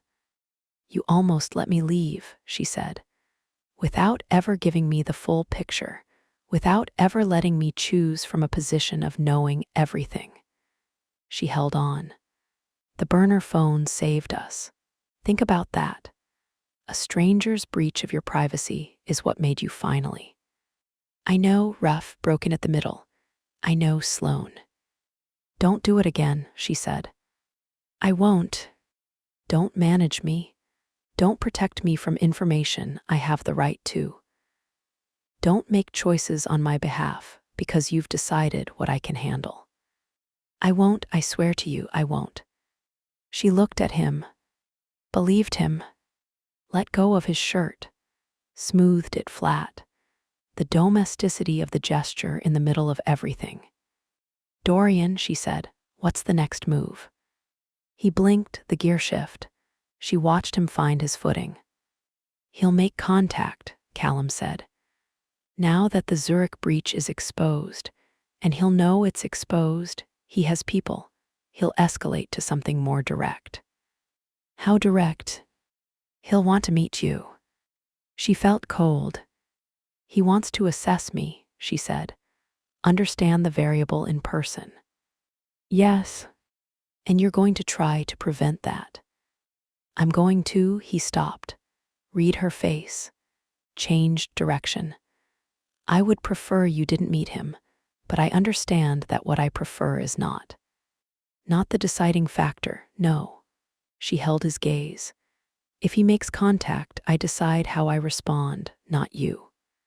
A muscle in his jaw, yes. That's not negotiable. I know. Good. She stepped back. Both of them needed the air. She looked at the window. The city.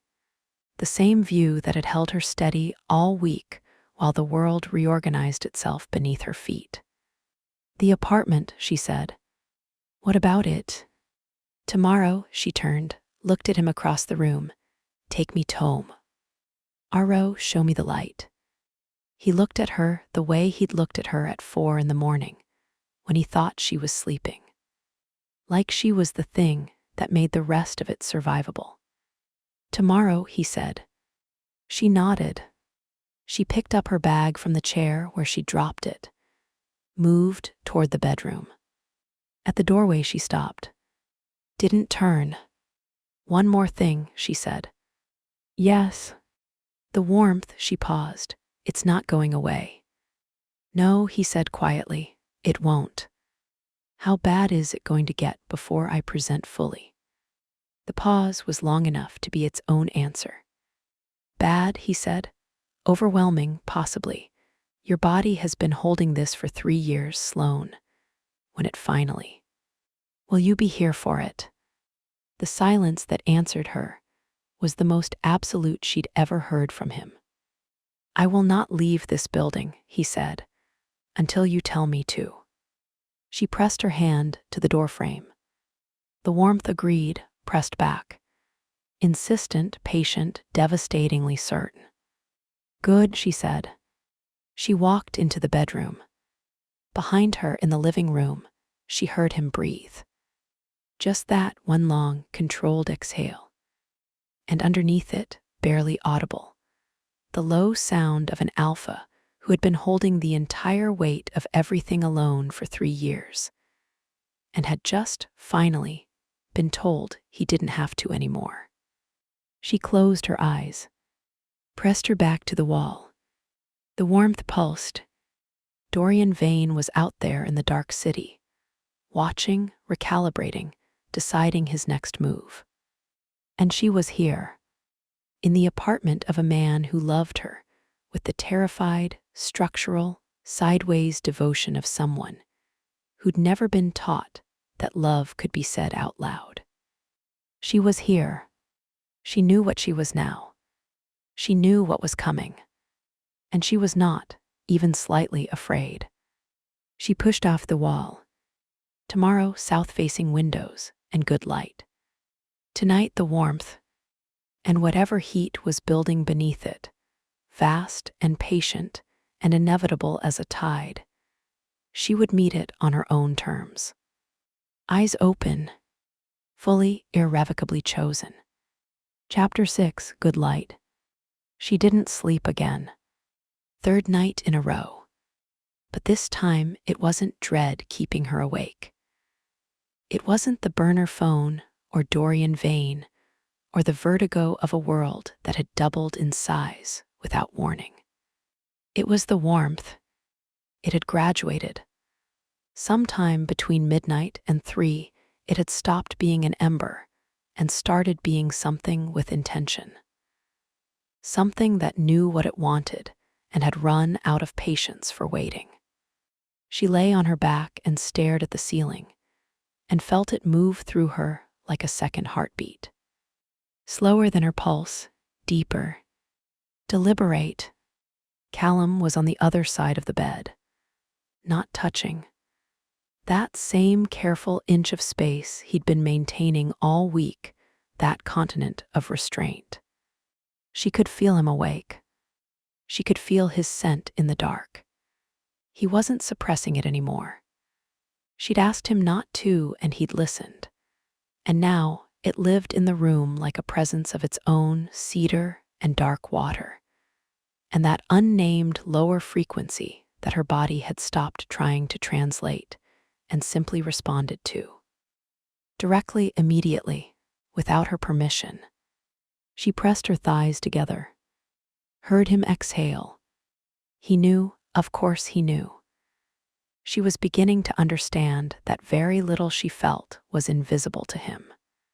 "Go to sleep," he said, low, careful. "I'm trying." A pause. How bad? She considered lying. "Bad," she said. He was quiet for a moment. The particular quiet of a man exercising significant discipline. "Tell me what to do," he said, "and I'll do it. Tell me to leave and I'll take the other room." She turned her head, looked at his profile in the dark. The jaw, the hollow beneath the cheekbone. The painting she'd done at 4 in the morning 3 years ago, charcoal on paper, which was currently in a flat portfolio case in her studio. She wondered if Dorian Vane's people had been in her studio. She set that thought aside for daylight. "Don't leave," she said. He turned his head, met her eyes. The dark between them was enormous and very small at the same time. "Sloane," her name as warning, as prayer. "If I stay in this bed." "Stay in the bed, Callum." A sound in his throat, low, not quite controlled. She felt it everywhere. She rolled toward him. He didn't move, let her come, let her decide the distance. She put her hand on his chest, her move, always her move. She was beginning to understand it was always going to be her move with him, and felt his heart slamming. Not steady, not controlled. "Wrecked." "The warmth," she said quietly. "Is this what heat feels like at the beginning?" Close, he said, strained. This is the approach, the edge of it. And when it arrives, it'll be more. His hand came up, covered hers on his chest. Just that, just holding her hand there over his heart. A great deal more. She absorbed that. She felt the warmth agree. I want to see the apartment first, she said. A pause. Before heat, she held his gaze. I want to see the Sioux. Facing windows and the good light. And I want to decide whether I want it with my whole brain intact. Before my body makes the decision for me. He looked at her for a long moment. Tomorrow morning, he said. Yes. We go first thing. Yes. He turned onto his side, facing her, their hands still stacked on his chest. Sleep, he said, I'll stay. She closed her eyes. The warmth pulsed once, deeply, like agreement. She slept. The building was on a quiet street that curved toward the river. Victorian bones. Pale stone. The kind of architecture that had survived everything, wars, developers, a century of London deciding and redeciding what it wanted to be. Callum had the key. Of course he had the key. He'd been coming here. She understood that now. Coming here and standing in empty rooms and writing in the margins of listings and constructing a future in the only language he'd known how to use. She didn't say anything as they went up. 5th floor, no lift. Their footsteps on stone stairs. His hand at the small of her back, barely touching, that automatic thing he did that she'd once found reassuring, and now found devastating in a way she had no clean word for. He opened the door. She walked in and stopped.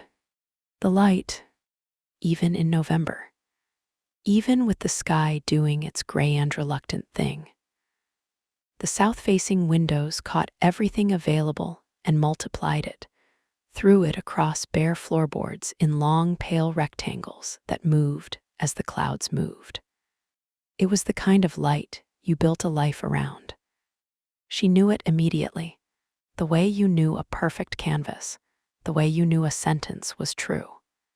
She walked to the window, stood in it, felt the light on her face and the warmth in her chest, and behind her the very quiet sound of Callum not saying anything, watching her the way he always watched her when something mattered. How long have you been coming here? She said. Since October, his voice came from just behind her, close, 3-4 times. Standing in here. Yes. Alone. Yes. She turned. He was 6 feet away. Hands in his coat pockets. The particular stillness of a man who has just handed someone the most honest thing he owns and is waiting to see what they do with it. She looked at him in the good light. Really looked. The tiredness beneath his eyes from 3 nights of lying awake beside her. The careful set of his jaw. The dark wool of his coat and the slight disarray of his hair from the wind on the walk over. He was the most beautiful thing she'd ever seen. She'd thought that from the first night. She'd been thinking it for 3 years. My canvases would go against the east wall, she said. Something moved in his eyes, enormous, controlled. Yes. I'd need a sink for brushes. There's one in the second room. You checked. I checked everything. She breathed in. The warmth pressed forward, enormous and insistent, and it crested. Not a wave this time. A wave implied a crest and a retreat. This didn't retreat. It just kept rising. She made a sound she hadn't planned. Callum crossed the room in 2 steps. His hands found her face, that specific hold, both palms, cradling, like she was something he was afraid of dropping. And he looked at her with those dark, impossible eyes and said, very low, "Tell me." The warmth she managed, it just. I know, his thumbs against her cheekbones. I felt it. You felt it. Your scent changed. His voice was strained at the edges. 2 seconds ago, something shifted. She gripped his lapels.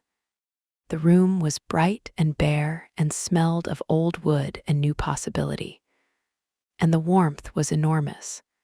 And he was holding her face like she was irreplaceable, which she understood now was not a metaphor. Callum, her voice broke at the middle. I think. I know, lower now, his forehead dropping toward hers. I know we need to. Don't you dare say we should go. A sound in his chest, half laugh, half something else. I was going to say we need to slow down. I don't want slow. I know that too. She pulled him down. Not a decision. Not exactly.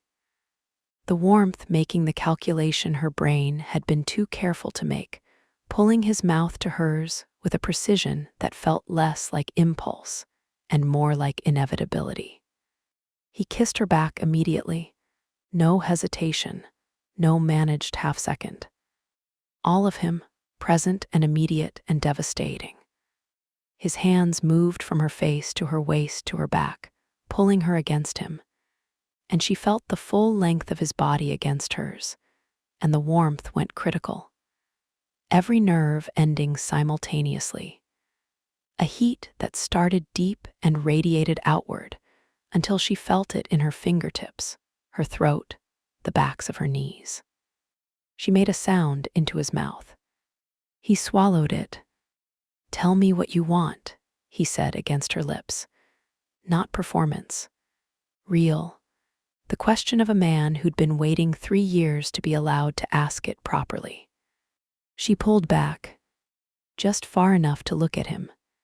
His eyes were blown dark. His breathing was not steady. His hands at her waist held her like he was solving a problem, like letting go was the thing that didn't compute. You, she said, right here, right now, in this room with the good light. He held her gaze, searching, checking, making absolutely certain. Yes, she said, before he could ask it. I'm certain. I've been certain since September when you apparently started visiting this apartment without telling me. The edge of his mouth, to be fair. Callum. Yes, he said. She pulled him back down. The floor. They ended up on the floor because the flat was empty, and neither of them suggested leaving.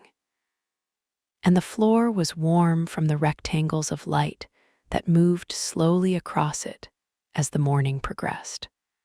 His coat beneath her, his hands everywhere, her back against bare floorboards that should have been cold and weren't. He undressed her the way he did everything, with precision and intention and a focus that made her feel like the only problem worth solving. Button by button, his mouth following his hands, the warmth tracking every point of contact, amplifying it, translating it into something that went beyond sensation, into something cellular. She pulled at his shirt. Off, she said. He stripped it without ceremony. She put her hands on him, the specific geography of him. 3 years of knowing this by touch, and now knowing it differently.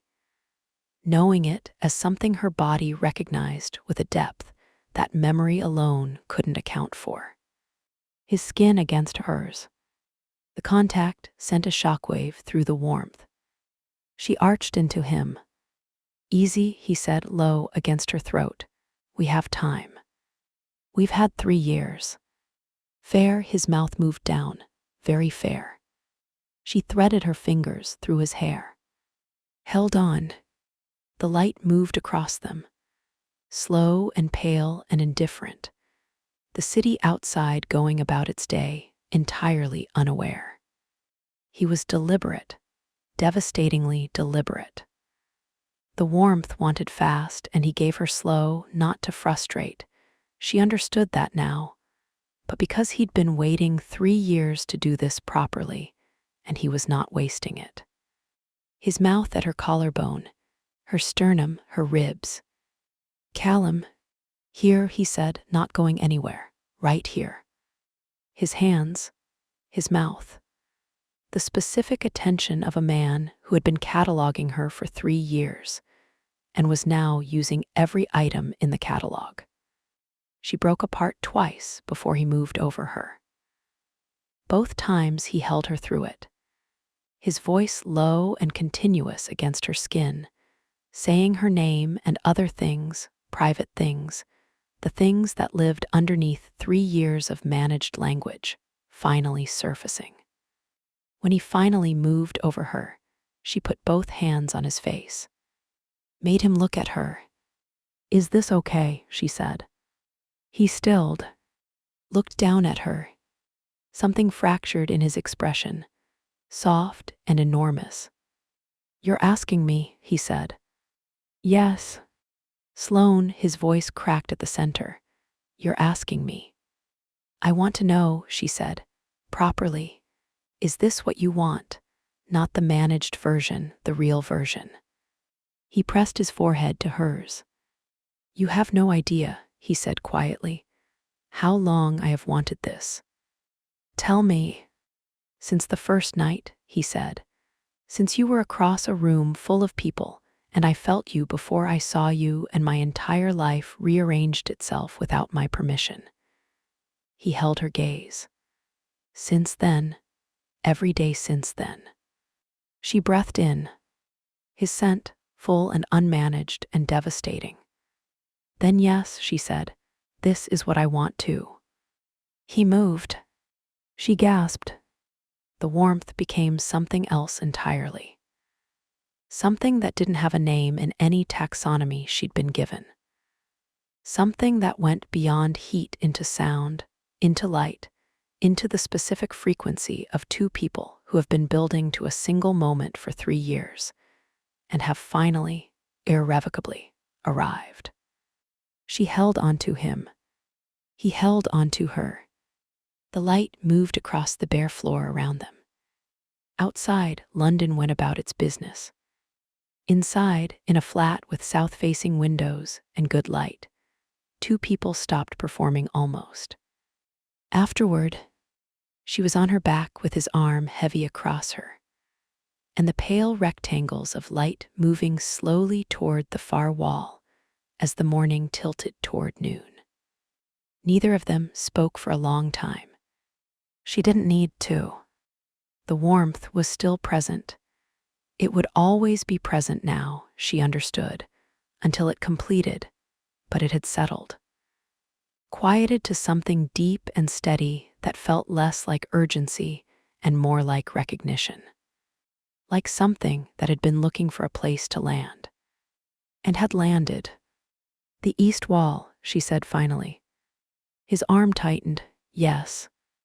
I'd want to paint it first, before anything goes against it." She stared at the ceiling. "The light changes through the day. I'd want to document it." He was quiet for a moment. "I'll get you paint," he said. She turned her head, looked at him. He was already watching her. Of course he was. "You're doing it again," she said. "I know. The watching. I can't help it. Not an apology, just fact." She turned back to the ceiling. "The warmth is different," she said. Since this morning." "I know," his voice careful. "It'll continue to change. It'll build again." He paused, faster now. She absorbed that. She felt the truth of it already. The settled quality of now was temporary. The tide was low, but it was not going out. It was preparing. She put her hand over his, on her waist, their fingers lacing. "When it comes," she said, "the full heat." "Yes, you'll be here." "I will not leave this building," he said. Immediate, absolute. She held that. And after, she said, the conversation we need to have about what comes next. Dorian, the accord, all of it. After, he agreed, all of it together. She breathed in. Let it out. The light in the room was extraordinary, even now, even in November. Good light, he'd written. He'd been right. He'd been right about all of it. Callum, she said. Yes. I'm not going to New York. The silence that followed was the warmest thing she'd ever felt from him. And that was saying something. Because Callum Reeves' warm was a force of nature. She felt his mouth against her hair. Not a kiss. Just contact. Just the specific tenderness of a man who had no more words and didn't need them. Outside, somewhere in the city, Dorian Vane was watching. Recalibrating. Deciding his next move. She'd deal with Dorian. She'd deal with everything. But right now, in this room, in this light, on this floor, right now, she was staying exactly where she was. And for the first time in 3 years, almost wasn't anywhere in the room. Chapter 7, The Knot. She didn't see it coming. That was the thing about heat. It didn't announce itself politely. It didn't give you time to prepare, to think, to make sensible decisions with your sensible brain. It arrived like a verdict. One moment, she was standing at the east wall of the flat, running her hand along the plaster, thinking about paint colors, thinking about the way the afternoon light had shifted gold, and was doing something extraordinary to the floorboards. The next moment, the warmth detonated. Not the gradual building she'd been managing for days. Not the ember, not the tide. A detonation, cellular, absolute. She made a sound she'd never made before. Callum was across the room, in a single motion. His hands on her arms, steadying. His face very close and very controlled, and his eyes doing something she felt in her spine. It's here, she said. I know, his voice was wrecked. I can feel it, your scent just, he stopped, breath through his teeth. Sloane. Don't you dare be careful with me right now. I have to be careful with you right now. She gripped his shirt, both fists. Callum. Tell me you want this. His hands moved to her face, that hold. Tell me clearly right now. She looked at him. Dark eyes, iron jaw. The man who had held himself at the edge of something enormous for 3 years, because he'd decided her choice mattered more than his want. I want this, she said. I want you. I have wanted you for 3 years and I am done with almost. Do you understand me? Something broke open behind his eyes. Yes, he said. God, yes. He kissed her. Not like before. Before had been deliberate, tender, the careful first chapter of something. This was not a first chapter. This was Callum Reeves without the management, without the 3 years of compressed restraint holding the edges in. He kissed her like she was the answer to something he'd been asking his entire life. She kissed him back like she finally had the vocabulary. They didn't make it to the coat on the floor this time. He pressed her against the east wall, the wall she'd been planning to paint. And she went willingly, pulling him with her, and the heat between them was extraordinary. Not just the omega warmth, not just the biology. The specific heat of 2 people who have been circling the same gravity for 3 years and have finally stopped pretending it was coincidence. His mouth moved to her throat. She tipped her head back against the wall. More, she said. He made a sound against her skin, low, uncontrolled. He gave her more. His hands moved over her like he was reclaiming territory. Like he was setting down a flag in every place he touched. Shoulder, collarbone, the inside of her wrist, all of it mapped and committed and not temporary. She felt it, the difference. 3 years of this, and it had never felt like this, like permanence, like something that was choosing itself. "Is this okay?" he said against her ear. "Yes," she arched into him, "more than okay." "Tell me if—" "Callum," she pulled back, looked at him directly. "I will tell you, but stop asking and start moving." His jaw shifted. The edge of that mouth. "Yes," he said. He moved. The heat was its own country. She understood now what he'd meant by overwhelming, by a great deal more. The warmth she'd been living with for days had been the approach, the suggestion of it. The heat itself was something else entirely, vast and consuming and absolutely certain, stripping away every layer of careful Sloane, every managed emotion, every almost. What was left underneath was pure. She wanted specifically, enormously. Him, only ever him. He laid her down on his coat on the bare floor, and he looked at her in the afternoon gold light. And she looked back, and neither of them pretended they didn't understand what this was. "Tell me what you need," he said. She told him. He listened the way Callum always listened, completely, with his whole body. Hours. She lost track. The heat moved in waves, cresting and retreating and cresting higher each time, and he was there for everyone. His voice low and continuous. Her name. Other things. The private language of a man who had been holding 3 years of words at the back of his throat and had finally been given permission to speak. She broke apart, came back, broke again.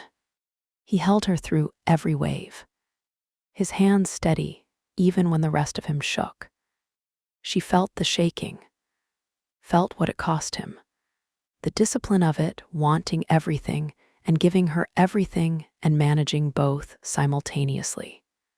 "You're shaking," she said. "I know. Let go." "Sloane." "Callum," she pulled his face down to hers, looked at him directly. "I'm telling you clearly, let go."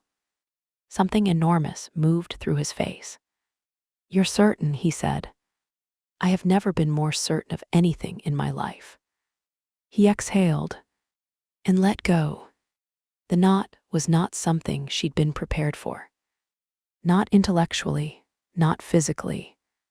She'd read the clinical description, had understood it abstractly, an alpha biological mechanism, ancient, involuntary, a physical bond in the most literal sense. Abstract did not cover it. The fullness of it was, there were no adequate words. She made a sound that wasn't language. He stopped immediately. Sloane, his voice wrecked and desperately controlled. "Tell me." "Don't stop," she gripped him. "Don't you dare stop." I know what I am." She looked at him. "I know what this is. I want it. Do you understand me? I want this." He held her gaze. She watched him believe her, watched the control fracture in a way she'd never seen from him. "Hold on to me," he said. She held on. Time stopped meaning itself. The knot held them locked, and the heat moved through her in waves that she rode rather than fought. And he was there, present, continuous, his voice at her ear saying her name and promises and things that sounded like vows. She felt it, the bond. Not metaphorical, real, biological. A frequency establishing itself between them, a signal finding its receiver. Something ancient and inevitable completing itself in the afternoon light of a flat on a curved street near the river. She felt him at the edge of her awareness, like a new sense. His warmth, his weight, his presence not just physical but something deeper, something that would be there now in the dark and the distance and the spaces between. She breathed. He breathed, both of them shaking. "Okay," he said against her throat. Checking, always checking. "More than okay," her voice unrecognizable. "Callum." Here his arms tightened. "I'm here." "I know," she turned her face into his neck, into his scent. "I know you are." When the bond released, she was changed. She knew it immediately, the way you knew when a door had opened, when a lock had turned. She lay still and took inventory. The warmth was still there. It would always be there. But it had settled into something different, not urgency, not tide. Something deep and permanent and directional. Pointed at him. Always at him. She pressed her palm flat to his chest. Felt his heartbeat, slower now, coming back.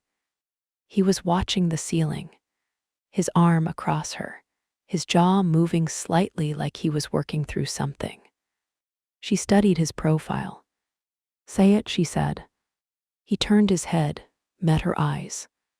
"I'm afraid," he said, "that this is too much.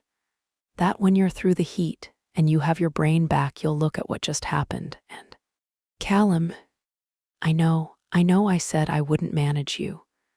But this is," he exhaled. "This is the most important thing that has ever happened to me. And I need you to know that whatever you feel on the other side of this, whatever you decide."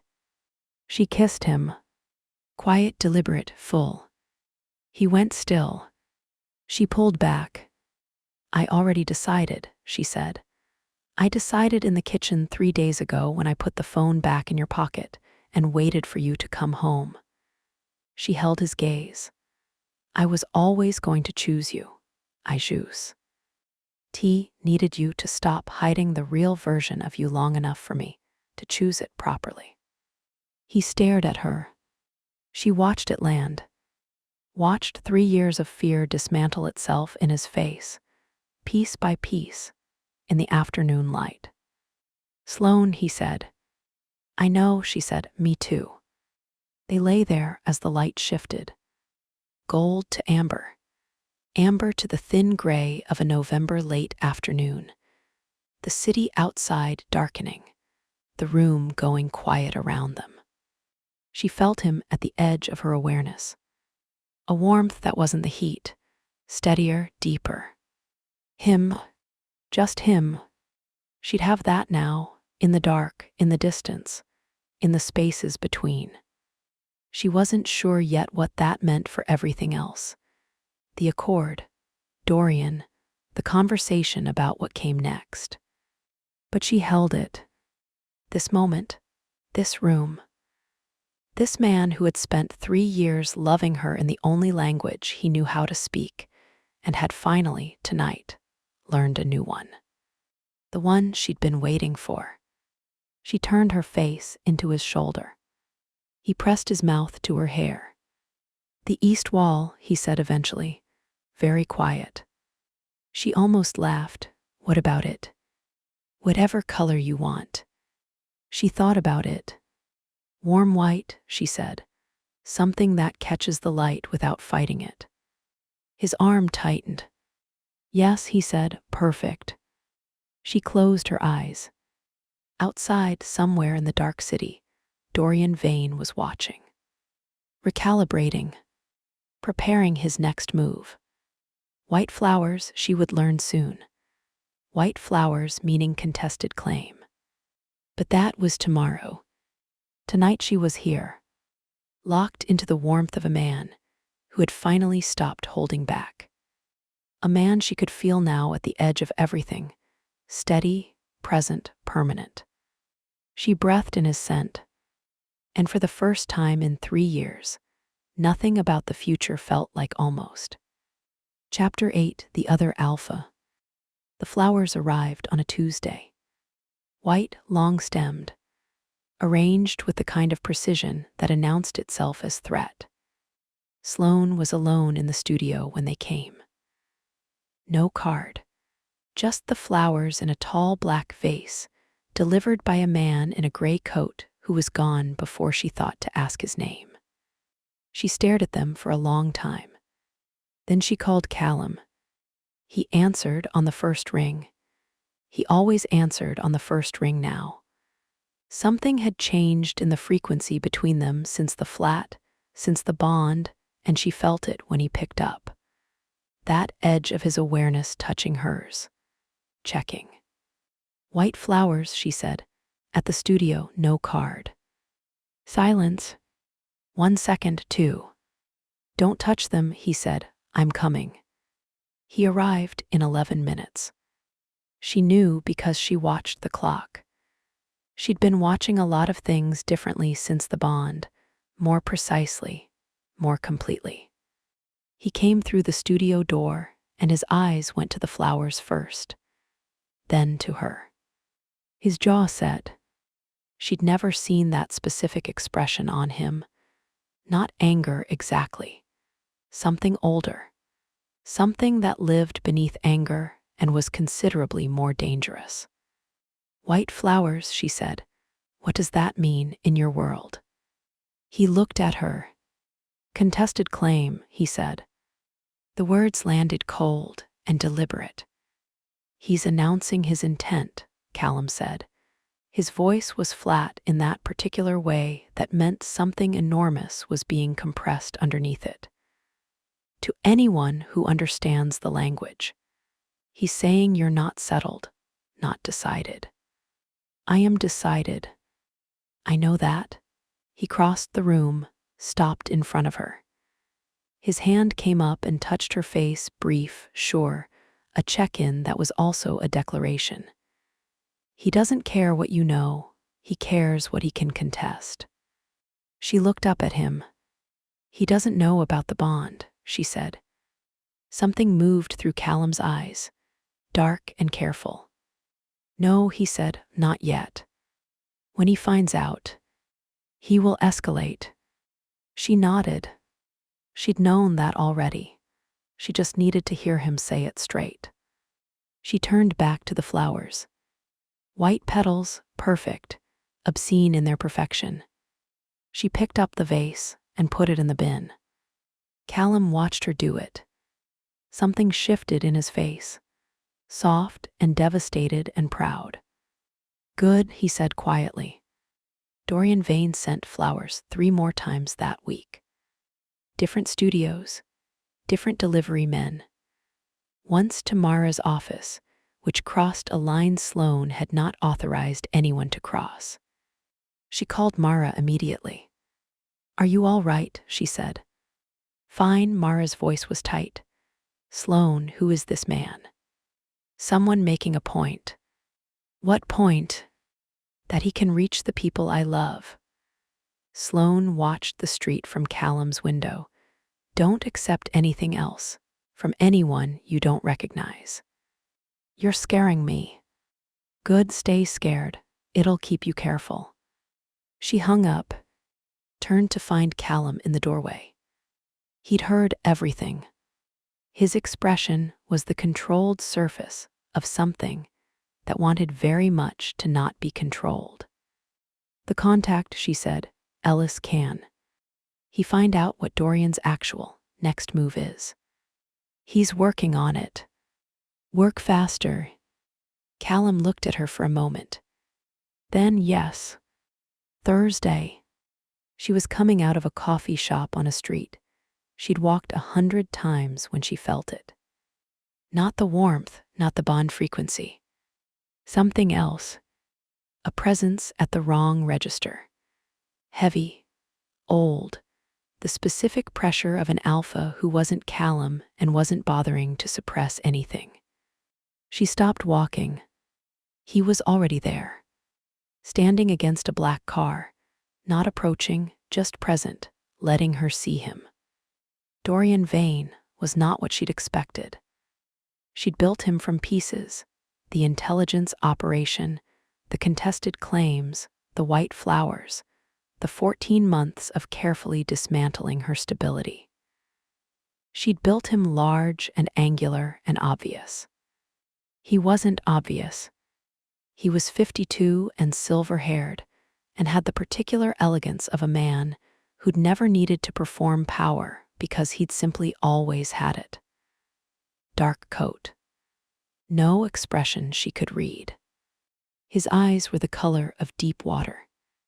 They moved over her with the precise assessment of someone taking inventory. She stood her ground. She felt her own bond warmth rise in response to the foreign alpha pressure. Callum's frequency against hers, a wall she hadn't known she had until this moment. She was grateful for it.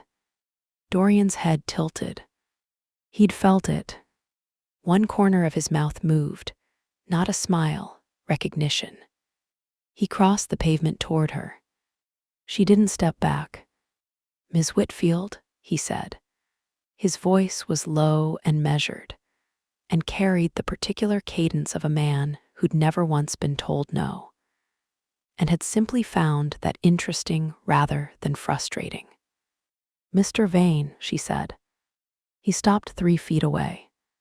She felt his scent, entirely different from Callum's.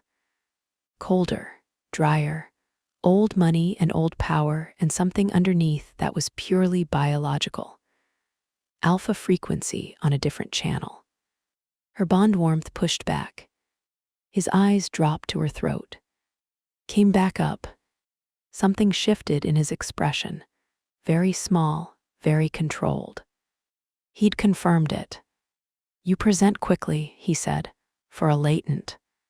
"Apparently." Callum's influence, I imagine, a pause. "He's always been persuasive." The word was a blade dressed as a compliment. She held his gaze. "What do you want, Mr. Vane?" "To introduce myself." "You've been introducing yourself for 14 months, she said. "Through my landlord, my gallery contact, my lease, my friend's office." Not a flicker, business. "It wasn't my business." No, his eyes were very still. "It was Callum's, you were incidental." She felt the specific fury of being called incidental by a man who had spent over a year engineering her instability. She did not show it. "And now," she said. He looked at her, a long, assessing look, the kind that calculated value. "Now you're less incidental," he said. She felt the bond warmth flare, felt Callum at the edge of her awareness, sharp and sudden, as if he'd felt the spike. Her phone buzzed in her pocket. She didn't look at it. "The white flowers," she said. "You know I'm bonded." "I know something occurred." His voice was careful, precise. Whether it constitutes a bond under the terms of the accord is a separate question. "Is it?" "Bonding requires," he paused, "documentation, witnesses, formal declaration." His eyes were very steady. Callum has always been careless with formality. The message was clear. Whatever happened in that flat, whatever she felt, whatever was real between them, Dorian was prepared to contest it. On a technicality, on paperwork. She almost laughed. "You should speak to your lawyers," she said. "I'll be speaking to mine." She walked past him. He let her. That was the thing about Dorian Vane.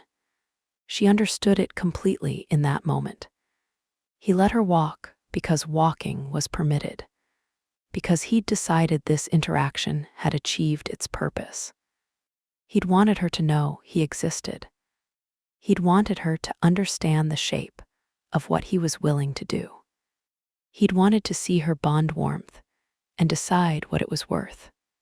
She walked half a block before she pulled out her phone.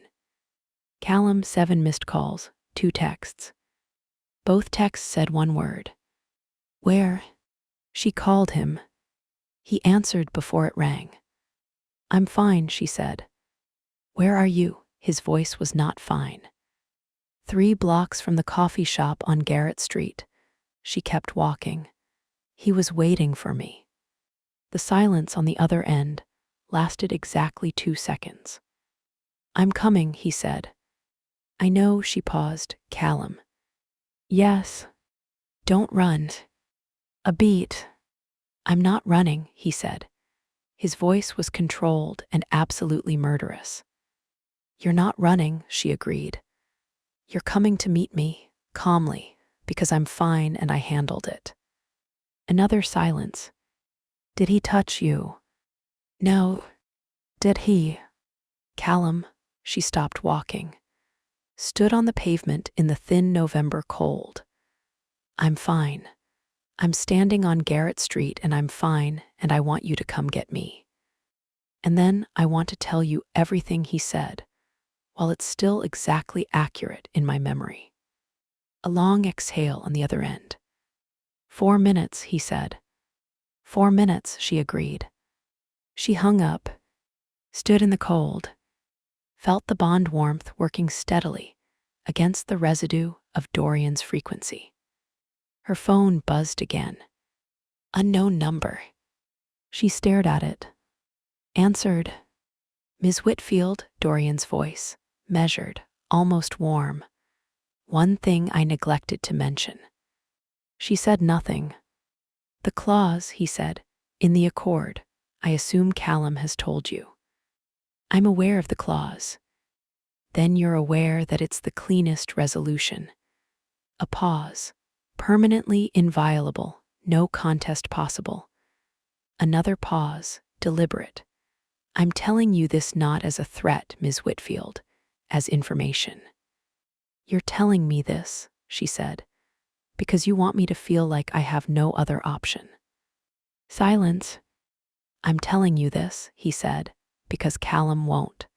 Because he's decided his restraint is noble." Something shifted in his voice. The first true thing she'd heard from him. He's wrong. In this world, restraint is a luxury, and you are not in a position to afford luxuries. She breathed in. Out. "Mr. Vane," she said, "I don't make decisions based on what men tell me I have to do. Not Callum, not you." Silence. "Enjoy the afternoon," she said. She hung up. Her hands were not shaking. She was proud of that. Callum arrived in 4 minutes exactly. He came around the corner and she felt him before she saw him.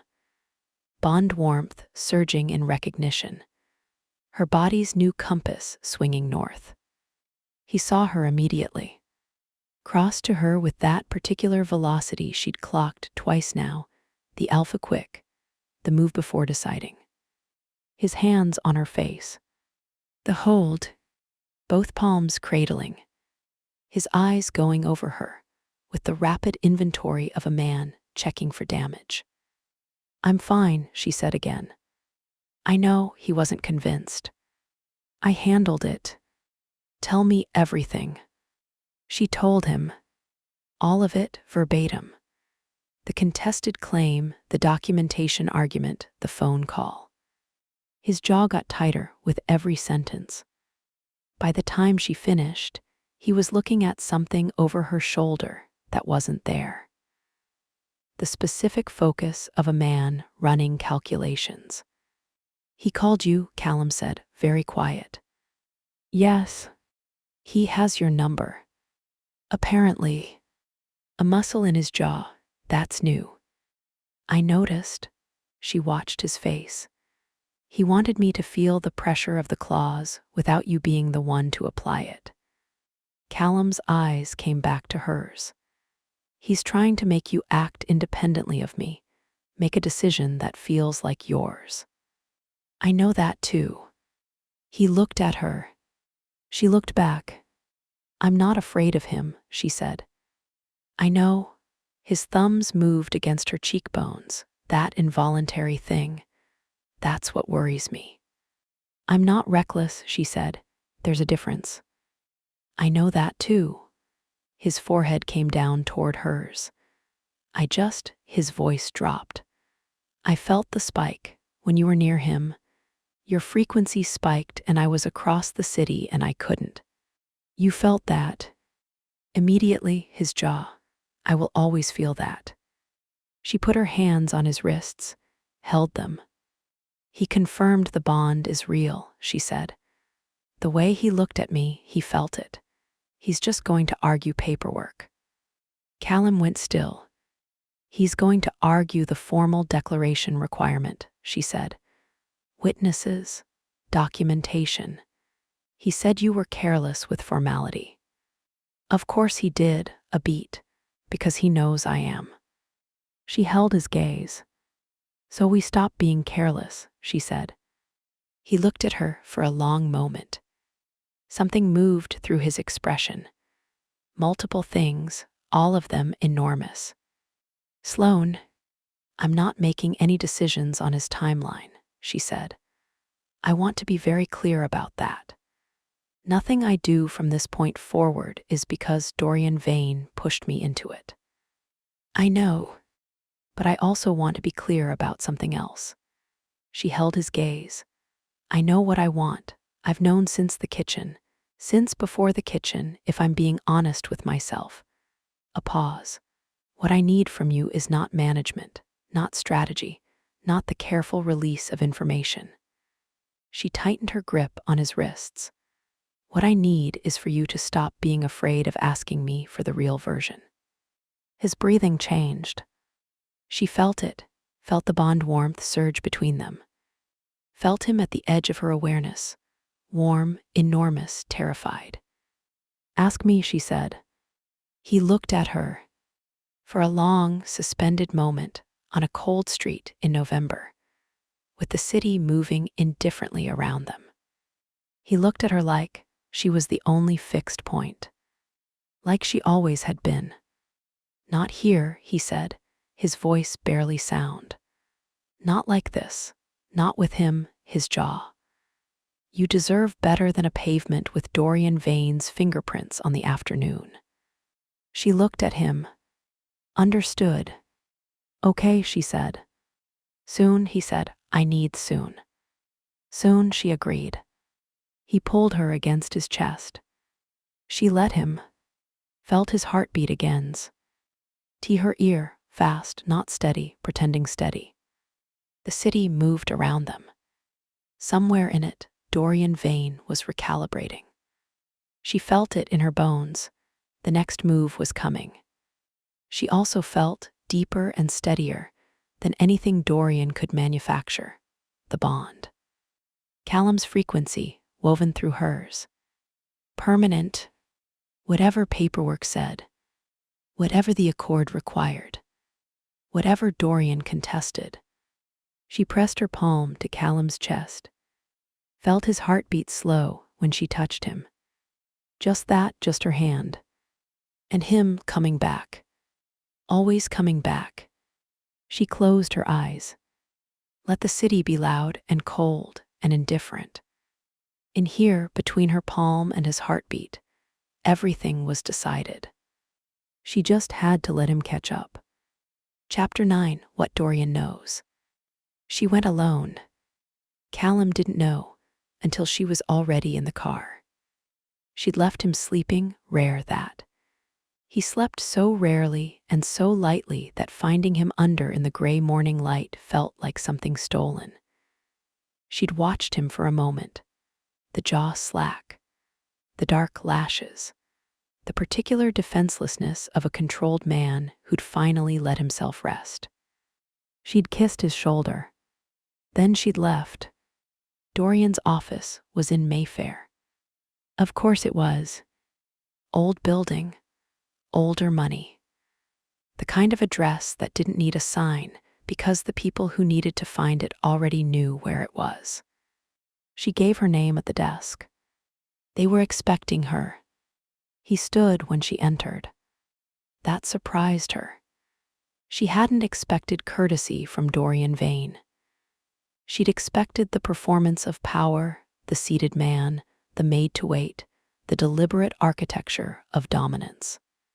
Instead, he stood, gestured to the chair across from his desk.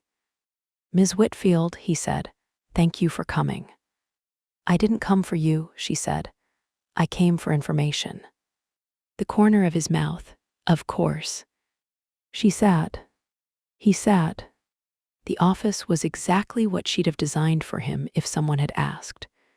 Dark wood, old maps, the smell of leather, and something dry and expensive. Power arranged as aesthetic. She didn't let it impress her. The clause, she said, no preamble. You told Mara, you told me on the phone, you want me to use it. I want you to understand it. Same thing. He looked at her steadily. Is it? She held his gaze. What do you get out of it?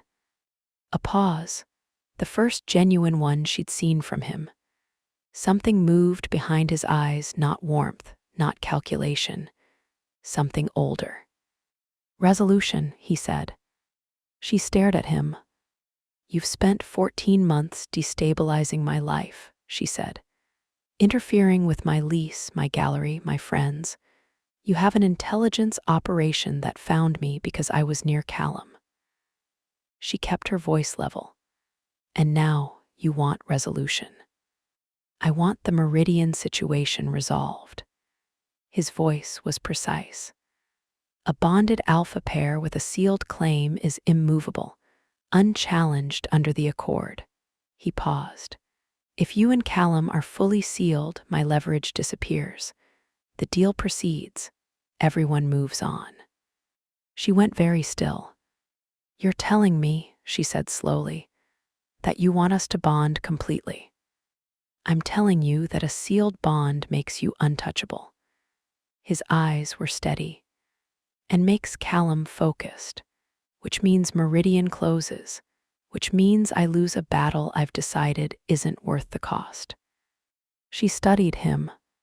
Why, she said, why is it suddenly not worth the cost? Silence, real silence, the kind that contained a decision being made. Because I miscalculated, Dorian said. I watched you for 18 months and I decided you were the variable, the soft point. Something shifted in his face, minute, controlled. I was wrong. She held that. You're not soft, he said, simply. You walked into my office alone. You confronted me on that street without flinching. You threw my flowers in the bin. The faintest thing in his voice. Respect, maybe, the reluctant kind. Callum doesn't have a soft point. He has a partner. That's a different calculation entirely. The room was very quiet. She breathed in. There's more, she said. His jaw shifted. There's always more with men like you, she said. He looked at her for a long moment. Then the clause doesn't just seal the claim. His voice dropped a register. Careful now. A breeding bond under the accord triggers a secondary protection. Older than the claim provision. Older than most of the accord. He paused. It makes the bonded pair's territory inviolable, not just the omega, the alpha too, his company, his assets, his deals.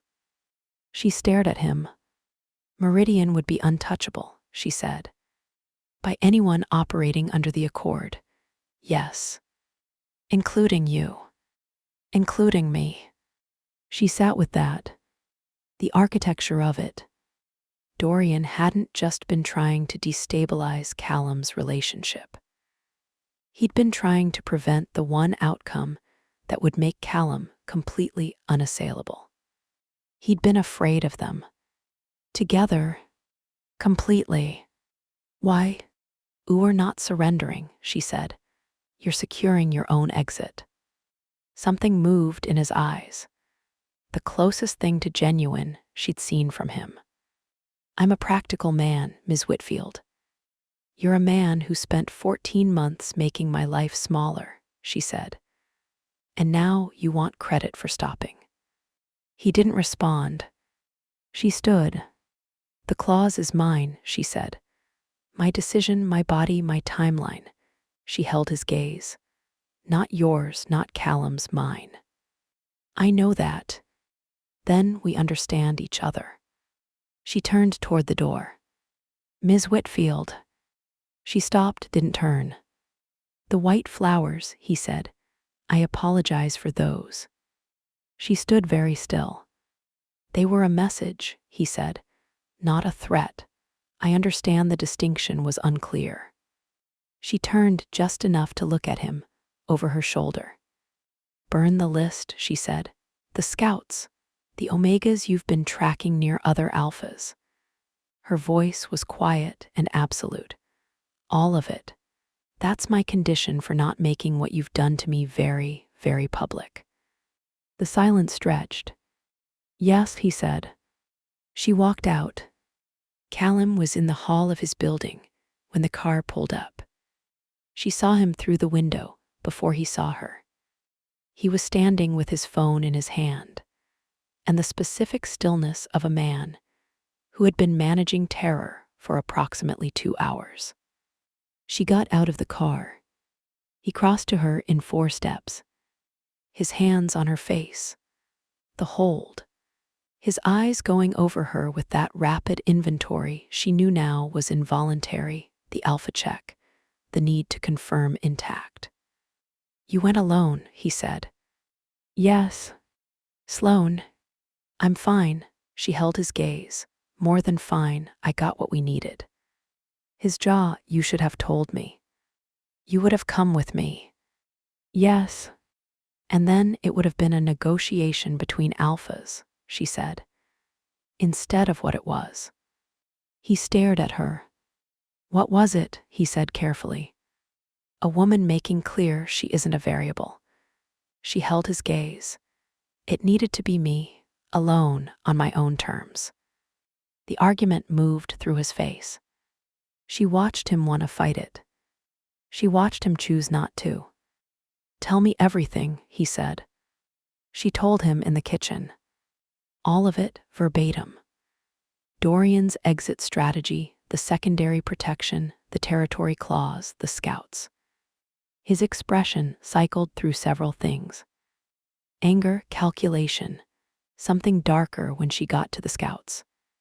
He's been running that operation for years, Callum said. His voice was very flat. The omegas he's affected. He agreed to burn the list. Callum stared at her. You negotiated that. I told him the condition. And he's practical, she said, and he's tired. And I think, she paused, chose carefully. I think somewhere underneath all of it he knows he went too far, not morality, pragmatics. She looked at Callum. He miscalculated me. Men like him hate miscalculating. Callum was quiet for a long moment, looking at her the way he looked at her. The 4 a.m. look, the I am memorizing you look. You walked in there alone, he said. Yes. And you dismantled 14 months of his strategy. I had good information. She held his gaze, because you finally told me everything. Something moved through his face. The controlled surface, giving way to the thing beneath it. Raw and enormous, and terrified of itself. I'm going to say something, he said, his voice very low. And I need you to not dismiss it. She waited. I'm angry, he said, that you went alone, that you put yourself in that room without me knowing. He held her gaze. I know that's not fair. I know it was the right move. I know you were extraordinary, and I know the outcome was exactly right. His jaw worked. I'm still angry. Because you're mine and he is a man who has been trying to use you for 14 months and the idea of you in a room with him. He stopped, breathed. I know, she said. I'll get over it. I know that too. He looked at her. You're not apologizing, he said. No. Good, the edge of his mouth. Thin, real, don't. She crossed the kitchen, stood in front of him, tipped her face up. For what it's worth, she said, I felt you the whole time, at the edge of everything. She put her hand flat on his chest, over his heart. Every time he pushed, you were right there. His hand came over hers, pressed it harder against him. The bond, he said. The bond, she agreed. They stood like that for a moment. The kitchen quiet, the city outside doing its gray November thing. Then she said, "The claws." He went still. "I've been thinking about it," she said. "Since before Dorian, since the flat." She held his gaze. "I'm not making any decision because of him, not because of the accord or the territory protection or meridian." She paused. "I'm making it because I know what I want." His heartbeat under her palm was very fast. "Sloane," his voice barely sound. "I want to have that conversation," she said. "The real one, not a strategy, not a clause." She watched his face. "I want to talk about what we want, what this means. What kind of future we're actually building in that flat with the good light." He looked at her. Everything he was, right there on the surface. No management, no compression. Just Callum, terrified and certain and completely, irreversibly hers. "Tonight," he said. "Tonight," she agreed. She dropped her hand, turned toward the hallway. Stopped. "Callum."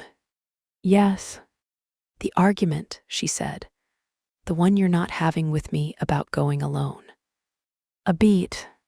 "What about it?" "Have it," she didn't turn. "Later, when you're ready. Don't swallow it because you think I need you managed." She paused. "I need you real, even when real is angry." The silence behind her was the longest yet. Then, very quiet, "You're going to wreck me completely." She almost smiled. "That's the plan," she said. She walked away. Behind her, she heard him one sound, low and private and unguarded. Something between a laugh and surrender. The most honest thing she'd ever heard from him. She tucked it away, added it to the catalog, kept walking. Chapter 10, her choice. She told him at midnight. Not planned, not rehearsed. Just the two of them on the kitchen floor of the flat with good light, backs against the cabinets. A bottle of wine between them that neither of them had touched in an hour. The city outside, dark and indifferent and permanent.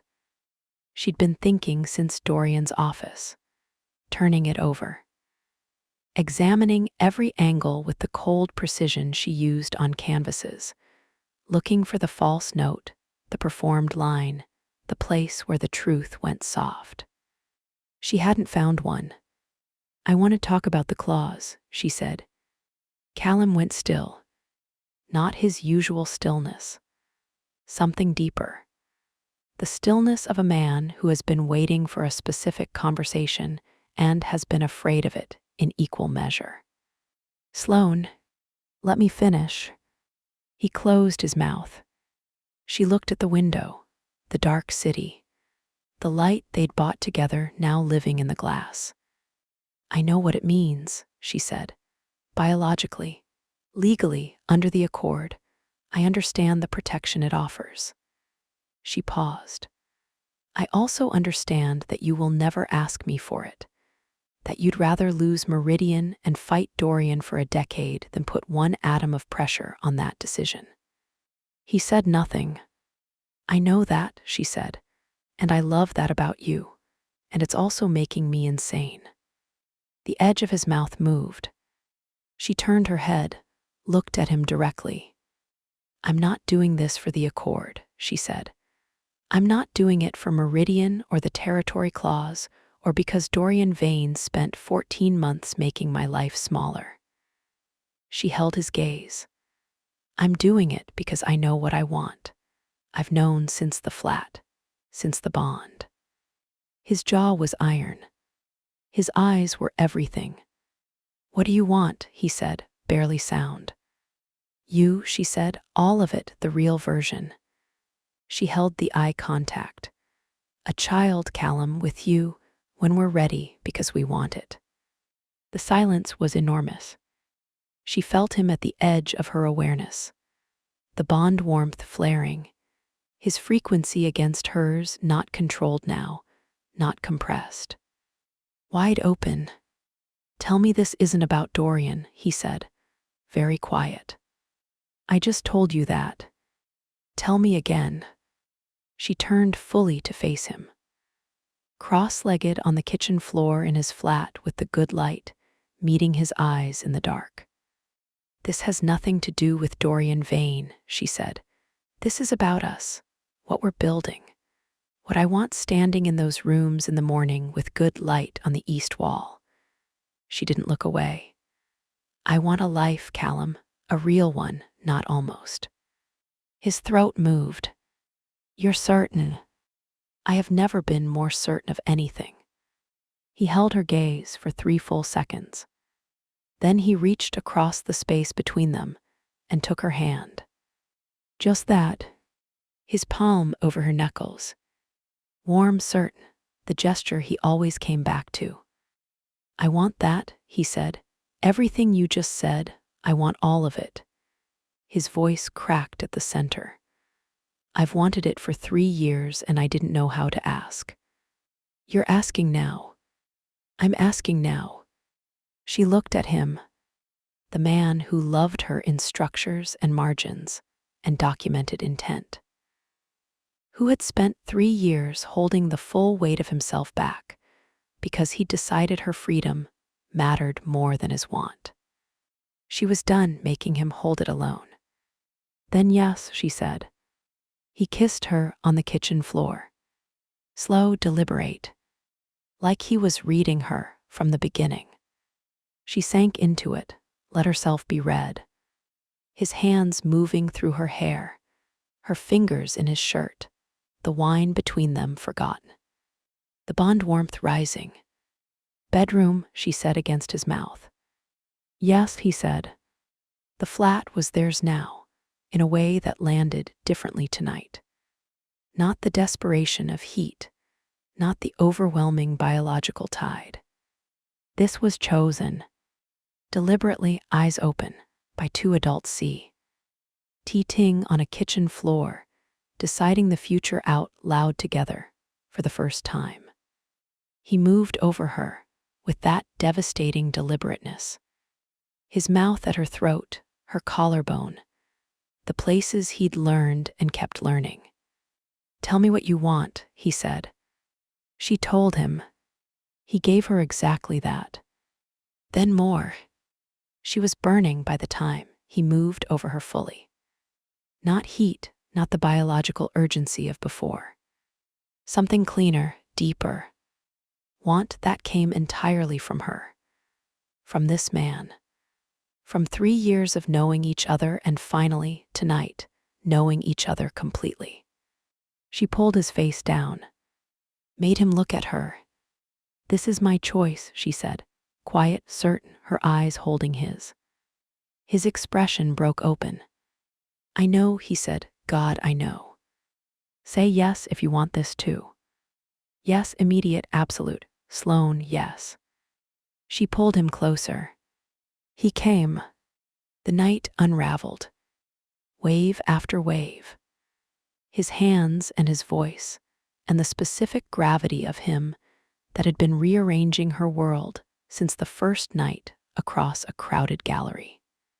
She rode every wave. He held her through every one. His voice continuous at her ear. Her name, promises, the private language he'd been learning to speak. Every syllable she'd been waiting 3 years to hear said out loud in the dark, without management or compression.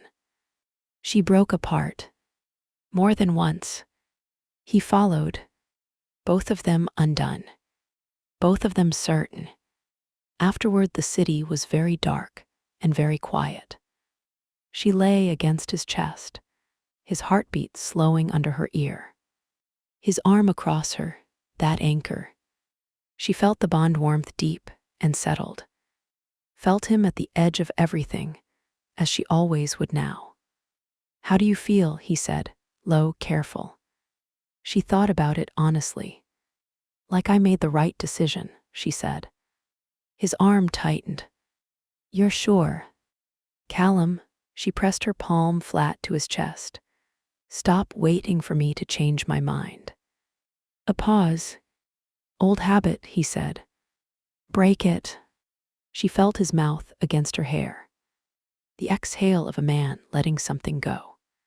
Something he'd been holding for a very long time. Yes, he said. She woke before him. Gray light through the south-facing windows. The good light doing its early morning thing, pale and tentative and extraordinary. She lay still and looked at the ceiling. Took inventory. The bond warmth, deep, permanent, settled in a way that felt different from even yesterday. She pressed her hand to her sternum. Something new there. Not the warmth exactly, quieter than that, deeper. She held it. Didn't name it yet. Not yet. Some things deserve to be held in the dark, for a little while before you brought them into the light. She turned her head and looked at Callum sleeping. Slack jaw, dark lashes. The painting she'd done at 4 in the morning 3 years ago. She was going to paint him again. In this light, in these rooms. She was going to paint the entire life they were building. Wall by wall, choice by choice, every deliberate ordinary morning. She pressed her hand harder against her sternum. The quiet thing pressed back. Patient, certain, waiting to be real in the way that the best things always waited. Not urgently, not desperately. Just there, just true. She closed her eyes. Outside somewhere in the dark city Dorian Vane was dismantling an operation and burning a list. Meridian was moving toward close. The accord was irrelevant. All of it irrelevant. What mattered was this room. This light. This man sleeping beside her who had loved her badly for 3 years and was going to spend the rest of his life learning to love her well. What mattered was her hand against her sternum and the quiet thing underneath it. Waiting. Chapter 11, Second Heat. It came at 3 a.m. No warning, no approach. Just Sloane, awake, sitting upright in the dark. Her hand pressed flat to her sternum where the quiet thing had been living for 2 days. And then the quiet thing detonating. Not quiet anymore. Not even close. She made a sound that woke him instantly. Callum was upright in the same second, his hand on her back, his voice low and immediate. Talk to me. It's here, she could barely get the words out. It's different this time. He went very still. She felt him reading her. Scent, frequency, the bond warmth spiking between them like a live wire. Different how, he said. She turned her head, met his eyes in the dark. It knows, she said. He understood immediately. She felt it move through him, understanding and want, and the enormous disciplined restraint that was always his first response to both. Sloane, don't, she gripped his wrist. Don't tell me to breathe, don't ask me if I'm sure. She held his gaze. I made my choice.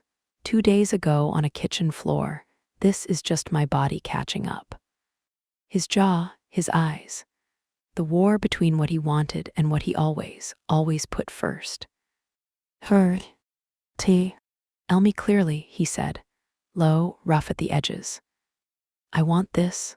Her voice didn't shake. I want you. I want everything we said in the kitchen. She pulled his hand from her back and pressed it flat against her sternum over the detonating warmth. Feel that. That's not fear. That's not pressure. That's me. He felt it. She watched his face change. The control fracturing.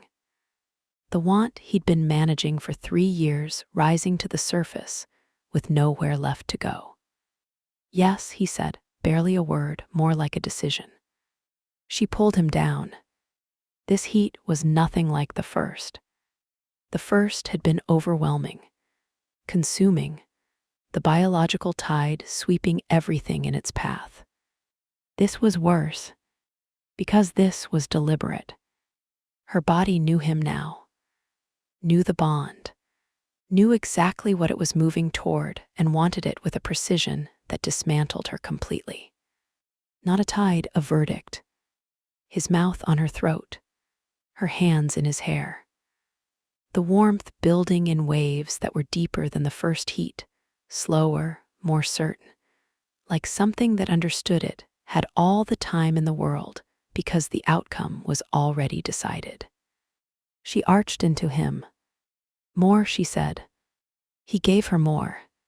He undressed her like he was reading something sacred.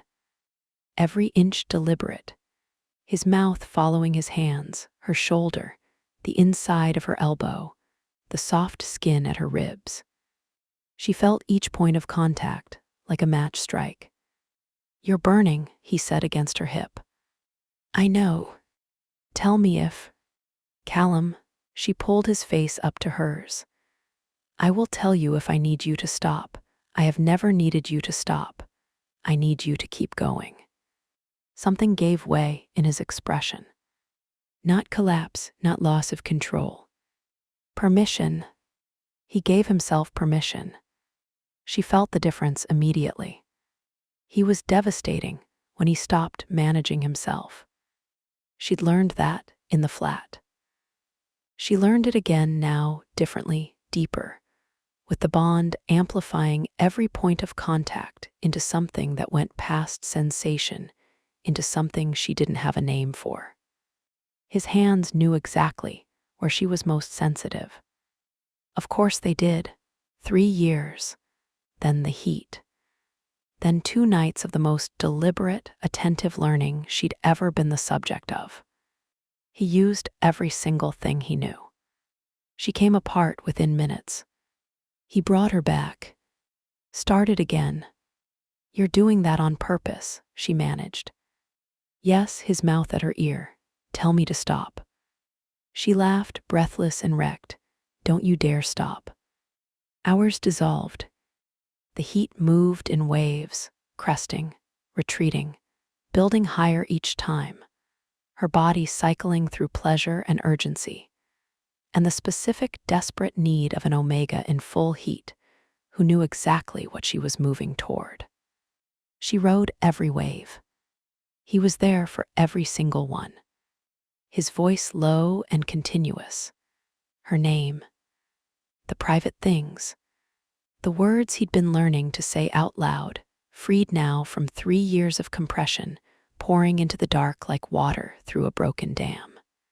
She heard every word. Kept every one. When the knot came the second time, it was entirely different. The first time, overwhelming, disorienting. The body's ancient mechanism asserting itself without her having any framework to receive it. This time her body knew, and it wanted. The fullness hit, and she didn't gasp with shock. She gasped with recognition, with the specific, devastating certainty of something completing itself. "Okay," he said immediately, his voice wrecked, his hands steady. "Tell me." "Yes," she turned her face into his neck. "Yes, this is exactly..." She couldn't finish the sentence. She didn't need to. He felt it. She felt him feel it. The bond between them flaring to full intensity, the frequency of them locked together. His warmth and hers indistinguishable. She held on. So did he. Both of them shaking. Neither of them letting go. The knot held them through the deep hours. She stopped counting time. There was just this, his voice at her ear, her hands gripping him. The waves moving through her in long, slow rolls that were nothing like urgency and everything like arrival. Like coming home to a place she'd never been but had always known. He held her through every wave. His arms were steady even when the rest of him wasn't. She felt him shaking. Felt what it cost him the enormity of it, the want he'd been holding for 3 years finally allowed to be real, fully and completely, and without management. She pressed her mouth to his jaw. "Let go," she said quietly. "I am more." A sound in his chest, low and unraveling. He gave her more. She took it, all of it, everything he'd been holding in careful compression for 3 years. She took it and held it and gave it back to him, transformed. This was what she'd been built for. Not the biology, not the accord. This specific exchange, this specific man. The understanding moved through her like a current. She breathed it in. When the bond released a second time, the room was very quiet. The city had gone to its deepest dark. That particular stillness of 4 a.m, when even London forgot to be loud. She lay against him, both of them breathing hard, both of them unmade.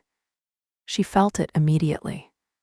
The shift, not the warmth, she'd always have the warmth. Not the bond frequency, that was permanent. Something else, quieter than both, deeper than both. She pressed her hand to her sternum. The quiet thing from 2 days ago, the one she'd been holding in the dark, not naming yet, had changed. Settled, decided. She felt her eyes fill. Not from sadness, not from fear. From the specific, overwhelming emotion of knowing something before you're supposed to know it. Before the tests and the timelines and the clinical confirmation. The body knowing first. Her body knew. She pressed harder against her sternum.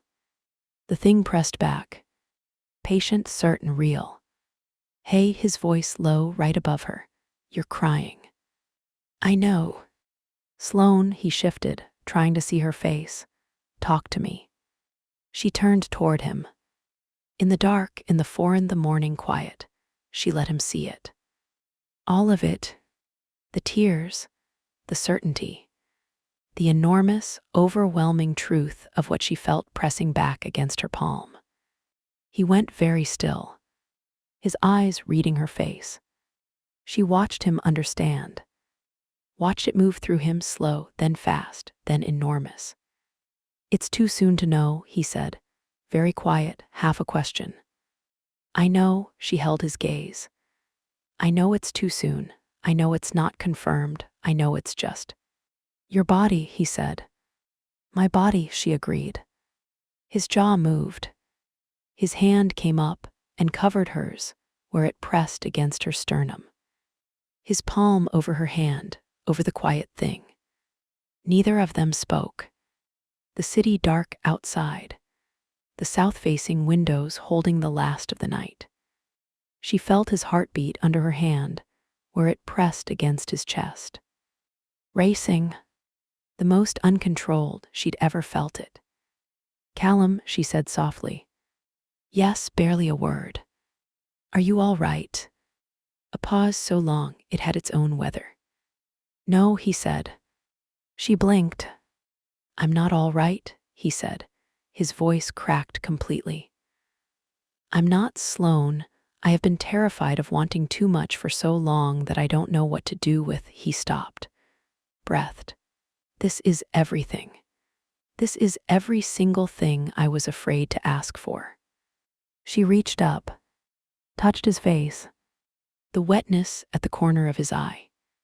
Callum Reeves, not crying, too controlled for crying, but close, right at the threshold. She'd never seen him here. She understood she was the only person who ever would. "I know," she said softly. "Me too." His forehead came down against hers. Both of their hands stacked over her sternum. The quiet thing underneath. "I'm not sure yet," she said. "Bodies lie sometimes. It's too early." "I know.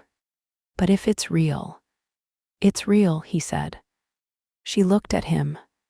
"How do you know?" she said. He held her gaze. Because the bond knows, he said. I felt it the moment the knot released. Something settled differently. Something, his jaw. I felt it too. She breathed in, felt the truth of it.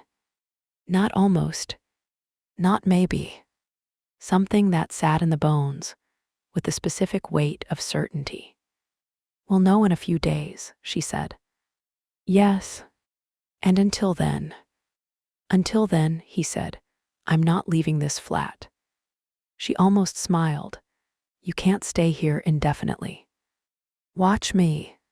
She pressed her face against his chest, felt him curl around her, both arms, the anchor, the specific warmth of him that she'd been running toward for 3 years, without knowing what she was running toward.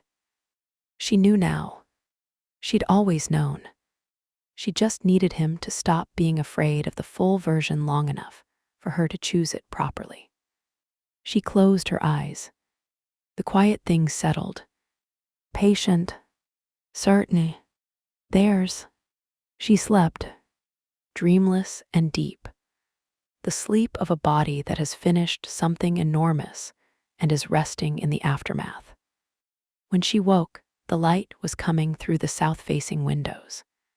The good light, gold and generous, moving across the bare floor in long, slow rectangles. She lay still and watched it, her hand still against her sternum, Callum's arm still across her, his breathing slow and even, really sleeping this time, not performing it. She watched the light move, thought about paint colors, warm white for the east wall, thought about Dorian Vane burning a list somewhere in a Mayfair office, thought about Meridian closing, about the Accord becoming irrelevant, about all the machinery that had been grinding against them for 14 months, suddenly having nothing left to grind. Thought about a flat on a curved street near the river, south-facing windows, good, delight, and underneath her hand, quiet, patient, impossibly certain the beginning of everything. She breathed in. She breathed out. For the first time in 3 years, the future didn't feel like something she was bracing for. It felt like something she'd built, on her own terms, eyes wide open, choosing every single beautiful, terrifying, irrevocable piece of it. She pressed her palm harder against her sternum. The quiet thing pressed back, already certain, already real, already theirs. Chapter 12, The Watcher Revealed. Ellis came at 7 with a laptop and bad news. Sloane knew it was bad before he opened his mouth. She'd learned to read the tells, the set of his jaw, the way he didn't quite meet her eyes when he came through the door. She poured him coffee anyway. Sit, she said. He sat.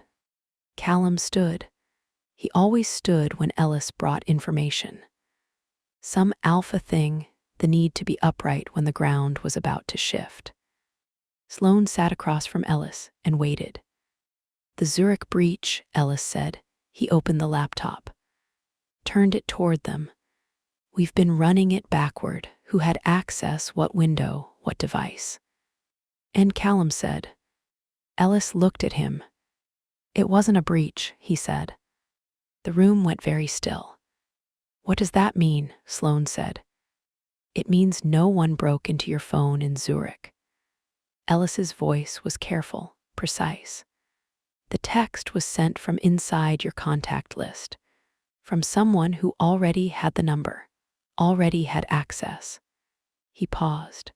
Someone who has been inside your communications for considerably longer than 14 months. Callum's jaw went to iron. Show me, he said. Ellis showed them. The metadata first. Timestamps. Device signatures. The forensic breadcrumb trail of a message sent not by a stranger in a Zurich meeting room, but by someone operating from inside Callum's own architecture. Then the number. Sloane looked at it, then looked at Callum. His face had gone somewhere she'd never seen it go. Not anger, not calculation. Something colder than both. "You recognize it," she said. Yes, the word came out flat, stripped. "Who?" He didn't answer immediately. She watched him process it, watched the controlled surface do its work, watched him take something enormous and compress it into something manageable. The way he always had. Then he looked at her, and he told her the number belonged to her landlord. Not Dorian's operative, not a foreign intelligence contact. Gregory Marsh, 61. The man who'd raised her rent in September, who'd been managing her building for 7 years, who she'd spoken to a dozen times in the narrow hallway outside her studio about boiler schedules and window repairs. She sat with it. "He's been on Dorian's payroll," Ellis said. "We can prove that. The money trail is clean, too clean, which is how we found it." He paused. "But that's not the part that matters." "Then what matters?" she said. Ellis looked at Callum. Callum looked at Sloane. "The text," he said. "She doesn't know yet." His voice was very quiet. "I didn't send it. Marsh sent it from inside my phone." "To Dorian," she said. No, his eyes held hers. "Not to Dorian." She stared at him. "Then who?" He turned the laptop. On the screen, a name, a number, a chain of messages that went back 14 months. Her blood went cold. The number wasn't Dorian's. The messages weren't between Dorian and her landlord. They were between her landlord and a third party she hadn't known existed. Someone who had been in the architecture of this situation from the beginning. Not as the enemy, not as the threat. As the architect. She read the messages. Her hands went very still on the table. "He was never working for Dorian," Ellis said quietly. "Dorian thought he was. That was the point." "He was working for someone else," Sloane said. "Someone who needed Dorian occupied." Ellis closed the laptop. "Someone who needed Callum distracted. Someone who needed the Meridian deal slowed down, not collapsed. Slowed, long enough for a competing acquisition to position." She looked at Callum. "Who benefits if Meridian slows?" she said. He was very still. "3 parties," he said. "I've always known it was 3. I assumed Dorian was acting alone." He wasn't. No, something moved through Callum's eyes, dark and precise.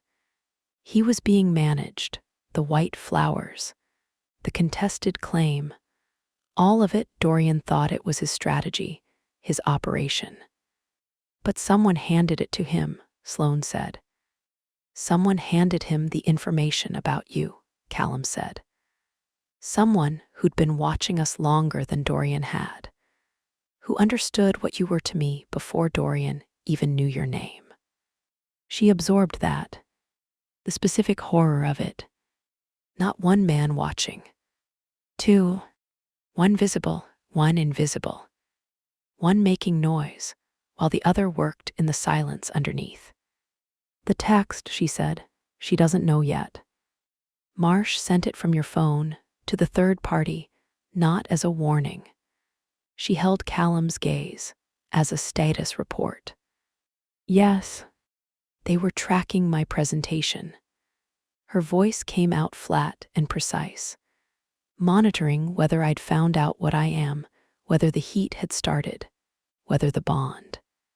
She stopped, felt it land with full weight. "They knew about the bond," she said. "They knew before Dorian did," Ellis said. The room was very quiet. She pressed her hand flat to the table, felt the bond warmth steady and deep, and absolutely present. And beneath her sternum, the quiet thing, the certain thing. The thing that was now, apparently, known to people she'd never met. She stood up, walked to the window, the city below going about its business. Ordinary, indifferent, entirely unaware that in a flat with good light 2 people had been watched from the inside of their own lives. She heard Callum cross to her. He stopped just behind her, not touching, letting her have the space. She stared at the city. "The apartment listing," she said. "You thought you found it." "Yes, but someone put it there." A pause. "Yes," he said. She turned, looked at him. "The gallery deal," she said. "Mara, the lease. You thought you were building evidence of intent." She held his gaze. "But someone was feeding you the tools." His jaw worked. "Yes," he said. She held that. The architecture of the last 3 months, reorganizing itself around a new center. Not Dorian, not Callum's careful construction. A third party, moving pieces. Using Dorian as a distraction, using Callum's love as a mechanism, using her presentation, her heat, the bond, as the instrument. "Why?" she said. "Because a fully bonded alpha pair with a sealed breeding claim," Callum said quietly, "doesn't just close Dorian's challenge. It triggers the territory protection, which doesn't just protect us." She stared at him. "It protects Meridian," she said, "completely and permanently." His voice was very flat. Whoever engineered this didn't need Meridian to slow. They needed it to close with full protection, unassailable, untouchable by any future challenge. "So they used Dorian to push us toward bonding," she said. "They used Dorian to create the pressure. And the apartment, the tools, the timing. To make sure we had everything we needed to bond on schedule." She breathed in, out. "Someone has been building our relationship for us," she said. "Not building," his voice was careful. "Removing obstacles, creating conditions." "That's the same thing." "No," he crossed to her, stood close. "It's not. What we are is real. What happened in this flat is real. The bond is real." His eyes held hers. "Someone created favorable conditions. They didn't create us." She looked at him, wanted to argue, couldn't, because he was right. And she knew he was right because she'd felt the bond form, had felt the choice of it, had sat on a kitchen floor and said yes with her whole self, with full information, without pressure. Whatever machinery had been operating around them. What was between them wasn't machinery. It was the most real thing she'd ever known. "Who," she said, "the third party, do we know?" Callum looked at Ellis. Ellis looked at his laptop. "We have a name," he said. "We're 90% certain." "Tell me." He told her. She didn't recognize it. She looked at Callum. From the expression on his face, the controlled surface going slightly, briefly white, it wasn't a stranger's name to him. "Who is it?" she said. He breathed in. "Someone I trusted," he said, "a long time ago." She held his gaze. "Trusted how?" A pause. "My solicitor," he said. "The man who's been managing the legal architecture of my company for 15 years. His voice was absolutely stripped. "He's also, apparently, the man who has been managing the architecture of my personal life for the last 14 months. The silence was enormous. She thought about that, about a man watching from inside the legal documentation of Callum's life, watching the Meridian deal approach, understanding what full bond protection would mean for the deal's permanence, understanding what Sloane meant to Callum, and deciding to use both. "He doesn't know about the quiet thing," she said. Callum went very still. What? The third party, your solicitor. He's been tracking the bond, the heat, the presentation. She pressed her hand to her sternum. But he doesn't know about this. Callum looked at her hand against her chest. Something moved across his face, enormous and briefly unguarded. No, he said quietly, he doesn't. Good, she dropped her hand.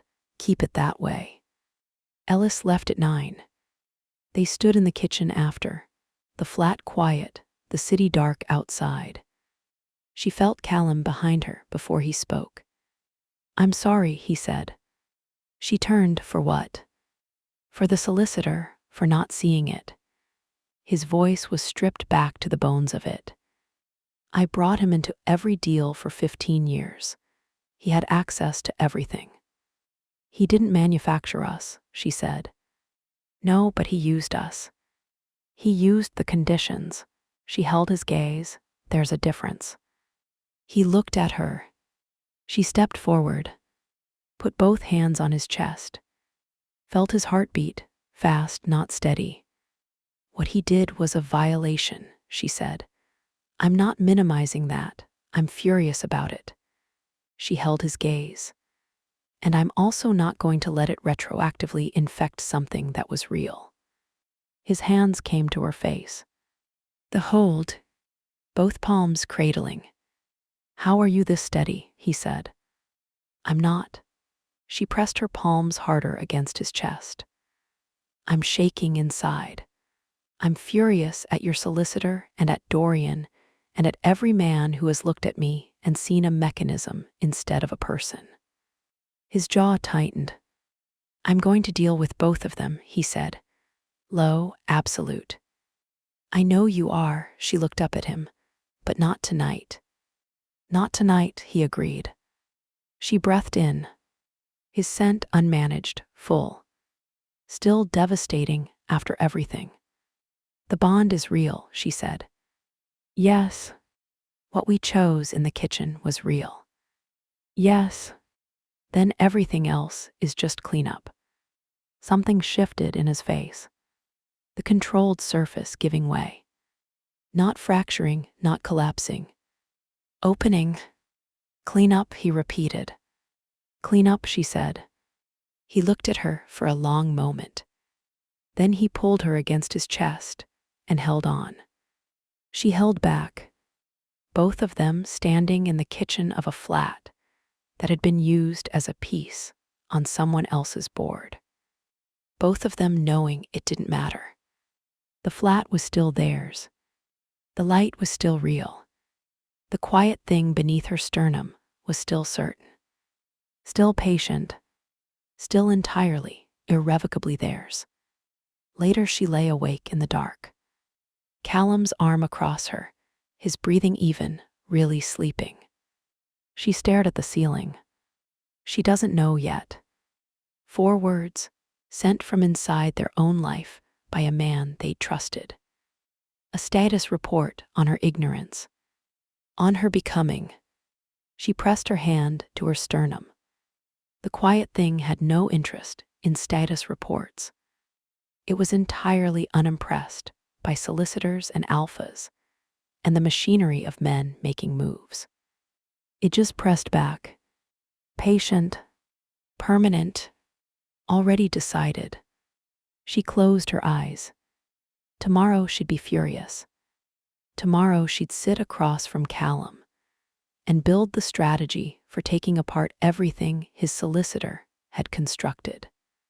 Tomorrow Dorian would receive a call that would end a 14-month operation. Tomorrow the world would require things from her. Tonight she pressed her palm flat against herself, and the quiet thing said what it always said. Still here, still real, still yours. She breathed. Let it be enough. It was more than enough. It was everything. Chapter 13. Sloane takes the room. She told Callum at breakfast. Not a discussion, not a negotiation. A statement. I'm going to see Vane this afternoon. alone. The coffee cup stopped halfway to his mouth. She watched the muscle in his jaw go tight, watched the controlled surface do its work, compress, contain, manage. She waited. No, he said. That wasn't a question. Sloan, he's expecting me. She held his gaze across the table. I called his office this morning. The cup went down. Not gently. The argument lasted 20 minutes. She let him have it. All of it, the fury barely contained beneath the control. The alpha instinct firing hot. The specific fear of a man who understood exactly what Dorian Vane was capable of. She let him finish. Then she said, "Are you done?" His jaw, no. Callum, she leaned forward, elbows on the table, eyes level. The solicitor moves in 3 days. That's the window Ellis gave us. If we walk into Dorian's office together, it's 2 alphas negotiating. It's territorial. It's everything he knows how to win. Silence. But if I walk in alone, she said, it's something he's never encountered. What's that? An Omega who isn't afraid of him. He didn't say yes. He said, if you feel anything wrong, any instinct, any spike, I call you. Immediately. Immediately, she agreed. He looked at her for a long moment. The look, the 4 a.m. look, the I am memorizing you look. You're going to do this regardless of what I say, he said. Yes. Then take Ellis. No. Sloan. No, she stood, picked up her coffee. He stays with you, I walk in clean. She looked at him over the rim of the mug. Trust me. The word landed between them like a key. Trust. The one thing he'd been learning to give her. The one thing she'd been waiting for. She watched him choose it. She dressed deliberately. Not armor, not performance. Just herself, fully assembled. Dark trousers, the good coat, her hair down. No jewelry except the single ring she'd bought herself at 25 with her first gallery sale. She stood at the mirror eye, in the flat with good light, and looked at her own face. She felt the bond warmth steady in her chest. Felt Callum at the edge of her awareness, taut, present, watchful. She pressed her palm flat to her sternum. The quiet thing was still there. Certainly. Unimpressed by Dorian Vane. Good, she thought, good. His office hadn't changed. Dark wood, old maps. The smell of leather and power arranged as aesthetic. Dorian stood when she entered. That same courtesy that was also calculation. She crossed the room without waiting to be invited. Sat down, crossed her legs, met his eyes. Ms. Whitfield, his voice smooth as old money. You look well. I know what your solicitor did, she said. The silence was exquisite. She watched it move through him.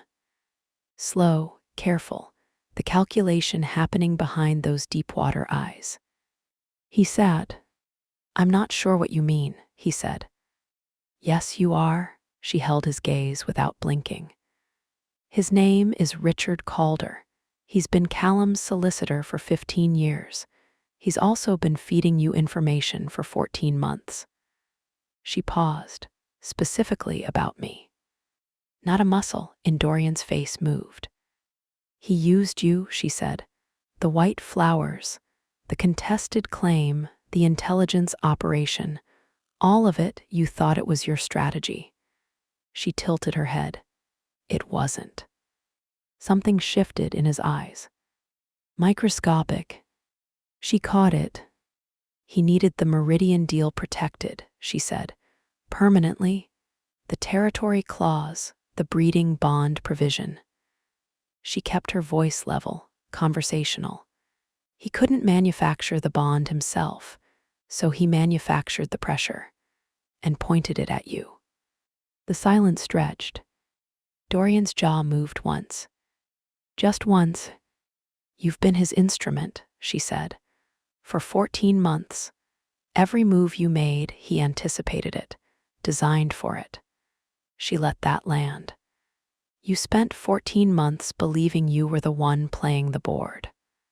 Ms. Whitfield, you were the piece. The room went absolutely quiet. She felt her bond warmth steady and unmoved. Felt Callum at the edge of everything, warm, present, waiting. She didn't need him to speak. She just needed him to be there. He was there. He always was. Dorian looked at her for a long moment. She looked back. Two people in a dark, wood office in Mayfair, assessing each other across the distance of everything that had happened. Then he said, "How did you find out?" "Because Callum finally stopped protecting me from information," she said, "and started trusting me with it." Something moved across Dorian's face. The first genuinely human thing she'd seen from him. Not respect exactly. Recognition. "The bond is real," she said. "I know you felt it when we met on the street.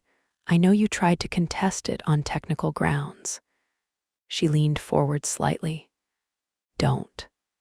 His eyes were very still. "The formal declaration requirement," she said. "You were planning to use that. Challenge the bond at the accord level. Argue insufficient documentation." She held his gaze. "That stops today. You're asking me to withdraw. I'm telling you to withdraw." She felt the power in the room shift. Not seismically, quietly, the specific rebalancing of a space that had assumed one kind of conversation and was having a different one entirely. Dorian laced his fingers together on the desk. Studied her. "You came here without Callum," he said. "Yes." "Why?" "Because this isn't his negotiation." She held his gaze. "You've spent 14 months treating me as a variable, a soft point, something to move around a board." She kept her voice level. "I'm here to correct that understanding." "And what are you?" he said. "The person you should have talked to in the first place." Something broke in his expression. Not collapse, not surrender. Something more honest than either. A man looking at a woman he'd underestimated and understanding, fully and finally, the cost of that mistake. "The scouts," she said, "the list, have you burned it?" "In progress." "Finish it today." His jaw shifted. "That's not a small." "Finish it today." She didn't raise her voice. She didn't need to. "Or I spend the next month making every single thing you've done to the Omegas on that list extremely public." Silence. "I have names," she said, "timelines, money trails." She let him sit with that. "Ellis is thorough." "He is," Dorian said quietly. "Burn the list." A long pause. "Yes," he said. She stood. He stood, that automatic courtesy, that infuriating reflex. She picked up her coat. "The accord challenge," she said. "Withdraw it. File the documentation acknowledging the bond." She looked at him. "By Friday." "You're asking for a great deal." "I'm asking for the minimum." She held his gaze. "Calder used you. That makes us both his victims." She let that land. "I have no interest in your destruction, Mr. Vane. I have interest in this being finished." He looked at her for a long, quiet moment. "Callum is very lucky," he said. Not admiringly, not bitterly, just fact. "I know," she said. She turned toward the door. "Ms. Whitfield." She stopped. Didn't turn. "The clause," he said, "the breeding bond." A pause. Calder was wrong to use it as a mechanism. It deserved better than that. She held very still. "It got better than that," she said quietly. She walked out. The street hit her like cold water. Clean, real, November sharp. She stood on the pavement outside Dorian Vane's office and breathed. Her hands were not shaking. They had not shaken once. She was surprised by that a little, proud of it. Her phone buzzed. "Callum," she answered. "Done," she said. Silence on the other end. "Then are you all right?" "Yes." "Did he?" "He folded." She started walking. Accord challenge withdrawn by Friday. List burned today. She paused. "He said you were lucky." "A beat." "He's right," Callum said, his voice stripped to something raw. "Where are you?" "2 streets away." "I'm coming." "I know." She hung up, kept walking, felt him at the edge of her awareness. Moving, urgent, that alpha-quick directional intensity all pointed at her. She felt the bond warmth surge in response. Her compass swinging north. Always north. Always him. He came around the corner at a pace that wasn't quite running. Close though. She stopped walking. Let him come to her. He covered the distance in seconds, and his hands were on her face before he'd fully stopped moving, the hold, both palms, that cradling thing he always came back to. And his eyes went over her with the rapid inventory. Checking, always checking. "I'm fine," she said. "I know." He wasn't convinced. "Callum, look at me." He looked. She held his gaze. Let him see it, all of it, the steadiness, the certainty, the complete and total absence of damage. She watched him believe it. Watched 3 years of compressed fear begin to unknot itself in real time. "You walked in there alone," he said, barely a word. "Yes. And you." "I took the room, simply, completely." Something broke open in his face. Not fracture, not collapse. The specific unraveling of a man falling irreversibly in love with someone all over again. She felt it in the bond. Felt it hit her like warmth and certainty, and the specific weight of being truly, completely known. "I was watching from the hall," he said. She stared at him. "You said you'd stay." "I know what I said," not apologetic. "I made it to the lobby, took the stairs, I didn't go in." His jaw worked. "I stayed in the hall." She held that. "The whole time," she said. "The whole time." She looked at him, at this man who had given her the room, given her the choice, stayed in the hall because she'd asked him to, and still come. Still been right there, right outside the door. Her compass, her constant. "You ridiculous man," she said softly. His forehead dropped to hers. "I know," he said, "I know." She gripped his coat, held on. He held back, both arms, the anchor, his heartbeat slamming against her where they pressed together. The city moved around them. Indifferent, loud, cold. She didn't feel any of it. She just felt him, warm and wrecked and completely, irrevocably hers. "Let's go home," she said. He pulled back just far enough to look at her. "Home."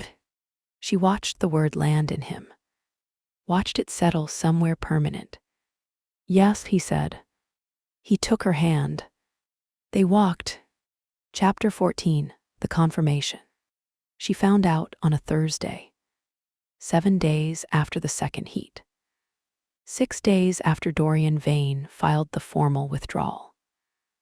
5 days after Richard Calder's solicitor called Callum's new legal team to begin what Ellis referred to, with characteristic understatement, as a complicated conversation. 4 minutes after the second line appeared. She was alone. That was the thing she hadn't planned. She'd been so careful about everything else, the meeting with Dorian, the strategy with Ellis, every move made with full information and open eyes. She hadn't planned for this to happen alone. She sat on the bathroom floor of the flat with good light and looked at the test in her hands and felt the universe rearrange itself around a single fact. Real. The quiet thing was real. Her body had known for a week. She'd known it had known. Had felt it pressing back every time she touched her sternum, patient, certain, absolutely uninterested in her need for clinical confirmation. But knowing and knowing were two different countries. She was in the second one now. She didn't move for a long time. Just sat with her back against the cool tiles and her knees pulled to her chest, and the test in both hands and the morning light coming through the frosted window, making everything soft and unreal. She pressed one hand flat against her sternum. The quiet thing pressed back. Not quiet anymore. Decided. Certainly. Hers. She heard his key in the lock at 9. He'd been with Ellis. Calder's situation unraveling in real time, threads being pulled, the legal architecture of 15 years being dismantled piece by careful piece. She heard him set his bag down, heard his footsteps, the specific cadence of him moving through the flat. She knew it now, would always know it, the particular rhythm of Callum Reeves coming home. The footsteps stopped outside the bathroom door. Sloane. Not a question, not alarm. Just her name, the way he always said it, like it was the most important word in any given sentence. She didn't answer. She heard him try the handle. Unlocked, she hadn't locked it. The door opened. He took in the scene in 1 second. Her on the floor, knees to her chest, the test in her hand. He didn't say anything. Didn't ask, "Are you okay?" or what happened, or any of the things a person said when they walked into a moment they hadn't been prepared for. He just crossed the bathroom, sat down beside her, right beside her, hip to hip on the cold tile floor, not facing her, not performing concern. Just beside her. She felt the bond warmth surge the moment he sat down. Recognition, relief. Her body exhaling. He looked at the test in her hands. Neither of them spoke. The bathroom was very quiet. Morning light through frosted glass. The city outside beginning its day with its usual indifference to the size of what was happening inside this flat. She felt him reading her. The sentry'd, the bond check, the rapid alpha assessment of her state. She felt him find it. The certainty, the enormity, the specific overwhelming emotion of a woman who has known something in her bones for a week and has just had her bones confirmed. His breath changed, just slightly. She heard it. "Are you okay?" he said. Not, "Are we keeping it?" Not, "Is this what you wanted?" Not, "What does this mean?" Just, "Are you okay?" Her throat closed. She hadn't expected that to be the thing that broke her. She should have, she knew him. She knew that was exactly who he was, the man who always asked about her first. Her state, her experience, her. Never the strategy, never the implication, never the machinery. Just, "Are you okay?" She started crying. Silently at first, then not silently.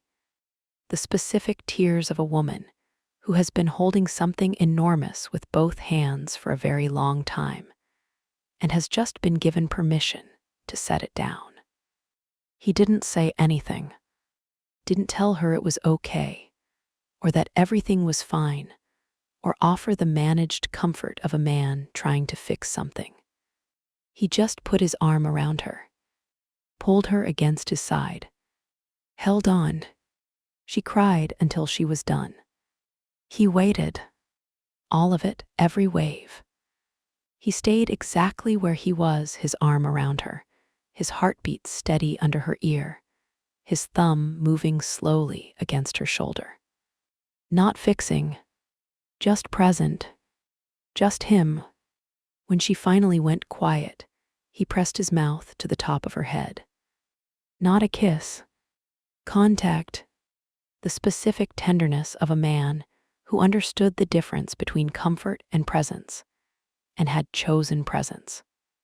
I've known for a week, she said, her voice wrecked and steady at the same time. I know, he said, I've known too. She pulled back enough to look at him. His eyes were very dark, very close. Not performing calm. Actually calm, the deep kind. The kind that came from certainty rather than control. The bond, she said. The bond, he agreed. She looked at his face, at the man who had loved her badly for 3 years, and was going to spend the rest of his life learning to love her well. At the jaw and the dark eyes, and the slight disarray of his hair from the wind outside. At the watch his father had left him. At the specific, devastating realness of him. I'm not afraid, she said. His thumb moved against her shoulder. I know. I should be, maybe. There's a lot to, she stopped. Calder, Dorian, Meridian, the Accord documentation. There's so much machinery still running. I'll handle the machinery. We'll handle it. His mouth moved. We'll handle it, he said.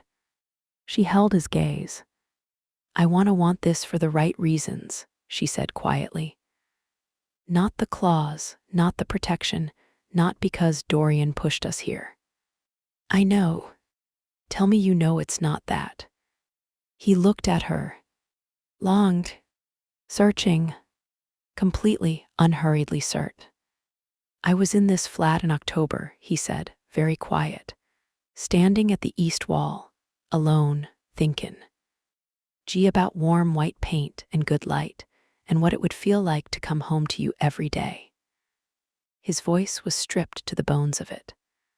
I was in love with you before any of this, before Dorian, before the threat, before I understood what you were. His jaw moved. I would have wanted this in a world with no Accord and no Calder and no machinery. I would have wanted this in any world. She held his gaze. Believed him. Had always believed him. That had been the specific tragedy and the specific grace of the last 3 years. Always believing the thing underneath, even when the surface was managed and incomplete and afraid. She pressed the test into his hand. He looked down at it. She watched his face, watched it happen. The controlled surface didn't just give way. It dissolved, not dramatically, not with tears or sound, just quietly, completely, like a wall that had done its job and understood it wasn't needed anymore. What was underneath, it was enormous. She'd never seen him like this. Not the 4 a.m. look, not the memorizing look. Something she didn't have a name for. Something that had no precedent in 3 years of knowing him. He looked up from the test, met her eyes. His were bright. She'd thought he was too controlled for this, too disciplined, that whatever he felt, he would always manage into something presentable. She'd been wrong. He was right at the threshold. Both of them were. On the bathroom floor of their flat, with the morning light coming through frosted glass, and the city outside, and all the machinery still running, and none of it mattering even slightly. Callum, she said softly. Yes, barely a word. Are you all right? A pause so long it had its own weather. Then no. She stared at him. I'm not all right, he said. His voice broke open. Not collapse, not loss of control, something realer than both. I'm sitting on a bathroom floor and I'm holding. He looked down at the test, back up at her. I spent 15 years believing I wasn't the kind of man who got to have this specific thing. His throat moved. I decided very early that the version of life available to me was the professional one. The deal, the acquisition, the controlled, excellent version of a life. His jaw worked. And then you were across a room and everything rearranged, and I still didn't believe I was allowed to have you. Not fully, not the real version. She didn't speak. And now I'm sitting on a floor, he said, and you've been crying on my shoulder, and I'm holding a test that says, he stopped. And you're looking at me like that. Like what? She whispered. Like I'm allowed, he said. Like you've decided I'm allowed. She took his face in both hands, made him look at her. You were always allowed, she said. You just had to stop being afraid of asking. His eyes closed briefly. When they opened, they were completely unguarded. She'd been waiting 3 years to see him unguarded. It was worth it. Every single almost. Every measured week. Every long-distance call. Every careful portion of herself she'd rationed because she thought that was all he could hold. It was worth it for this. This man on this floor, in this light. Finally fully here. He kissed her. Not the heat kiss, not the deliberate lover's kiss. Something more private than both. The kiss of a man who has just been given the thing he didn't know he was allowed to want. She kissed him back, the same way, both of them completely still on the cold tiles, his hands coming up to cover hers against his face, her thumbs at his jaw. The test between them, the morning going gold through frosted glass. When they pulled back, she pressed her forehead to his. Neither of them spoke for a long moment. Then he said, "We need to tell Ellis to accelerate the Calder timeline."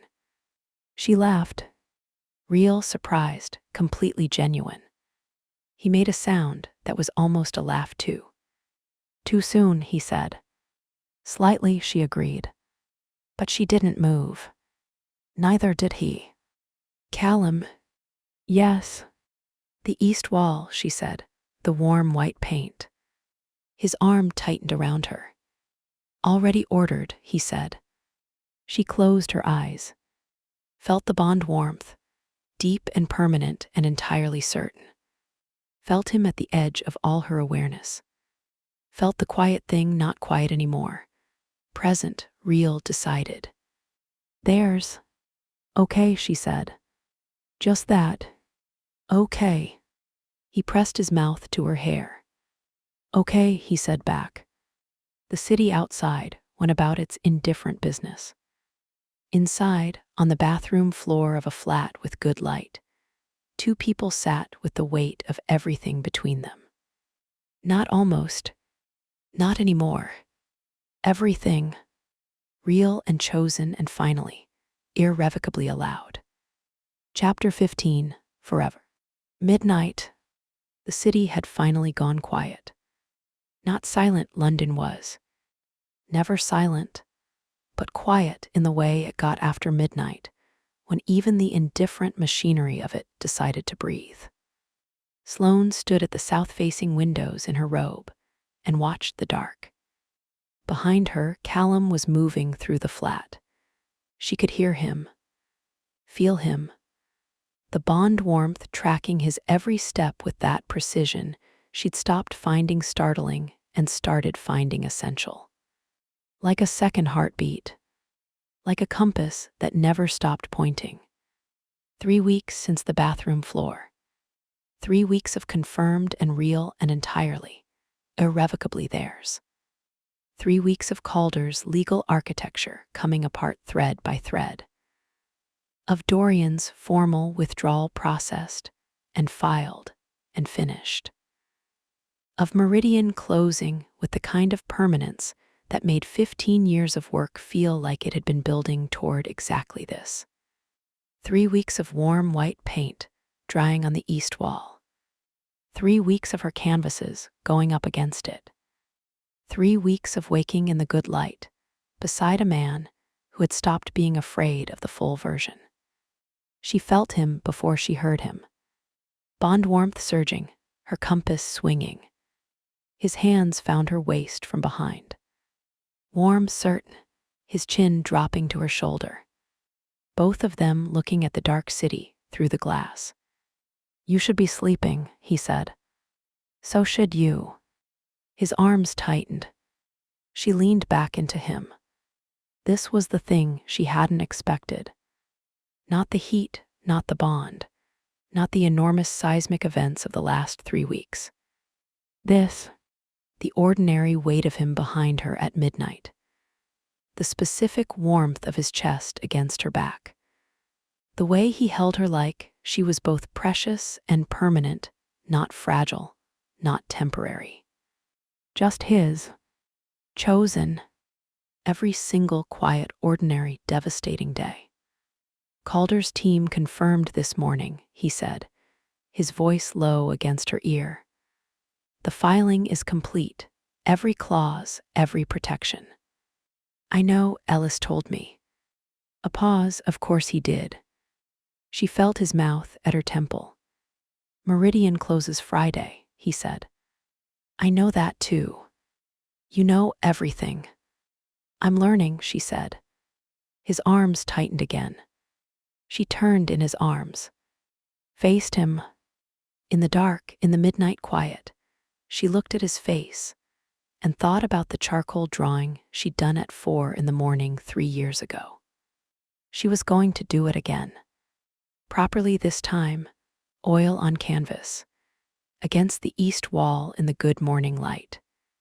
She was going to paint him the way she saw him now, without the management, without the compression, without the 3 years of careful surface. Just Callum, unguarded. Hers. I've been thinking, she said. His eyes moved over her face, about. Everything we said in the kitchen. She held his gaze, what we chose. Yes, I want to say it again, she said. Not because the first time wasn't real, because I want you to hear it when neither of us is on a bathroom floor. His jaw shifted. That jaw, she'd been studying it for 3 years. She would study it for the rest of her life. I choose this, she said, quiet, certain. You, the flat, the east wall, the life we're building. She pressed her hand flat against his chest, over his heart. All of it, Callum, not almost, not the measured version. Her eyes held his. Everything. He looked at her. The unguarded look. The allowed look. The look she'd been waiting 3 years to be given without conditions. I know, he said low, I know you do. I need you to know it again. I know it, he said, every time you wake up in this flat, every time you put paint on that east wall, every time you press your hand to your chest like that, his voice cracked clean across the middle. I know it. She kissed him. Slow, clean, no urgency. Just the specific honesty of 2 people who had stopped performing and started living. He kissed her back the same way, his hands moving up her spine, her fingers in his hair. The bond warmth between them deep and settled and permanent. He pulled back, just far enough to look at her. His eyes were very dark, very certain. I have something to say, he said. Then say it. He looked at her for one long, suspended moment. Then he went down. Not dramatic, not performed. Just Callum. Dropping to one knee on the bare floor of their flat, with the good light, and the warm white east wall, and the city dark outside. No ring yet. She'd find out later he'd been carrying it for 2 weeks. And left it in his coat pocket downstairs in the car, because the moment had arrived before he'd reached it. That was so perfectly him, So perfectly, infuriatingly, devastatingly him. She prays, said, both hands to her mouth. He looked up at her. No speech prepared, no rehearsed declaration. Just his face, open, terrified, certain. The most honest thing she'd ever seen. I have been afraid, he said, low, real, of wanting too much, of being too much, of asking for something I didn't believe I was allowed to have. He held her gaze. I spent 3 years building a life around the edges of you because I didn't know how to ask for the center. She couldn't speak. I know how now, he said. He opened his mouth to finish. She answered before he got there. Yes, she said. He stopped, stared at her. Yes, she said again, soft, absolute. The easiest word she'd ever said. Yes, obviously yes, Callum, yes. Something moved across his face. Enormous, brief, the full unmanaged weight of everything he'd ever held back. He stood. His hands found her face. The hold, both palms cradling. His forehead against hers. Both of them breathing hard. Neither of them speaking. The city dark and quiet outside. The east wall warm, white behind them. The good light waiting for morning. I had a speech, he said. I know. You didn't let me finish. I know that too. His thumbs against her cheekbones. Sloan. You can give me the speech later, she said, when you find the ring. He went very still. How do you? I felt you patting your coat pocket 3 times this week. She pulled back enough to look at his face. I know you, Callum. I have been studying you for 3 years. His jaw, his eyes. The specific devastation of a man who has just been seen completely. The ring is in the car, he said. I know. I can go get it. Later, she said, tomorrow in the morning light. He looked at her. Yes, he said, perfect. She pulled him down. Not urgency, not heat. Just want. Clean and chosen and entirely hers.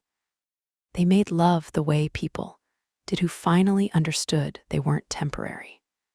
No rush, no desperation. Every touch a declaration. Every breath a confirmation.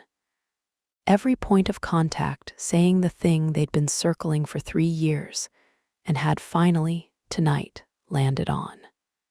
Permanent. Chosen. Real. He was deliberate.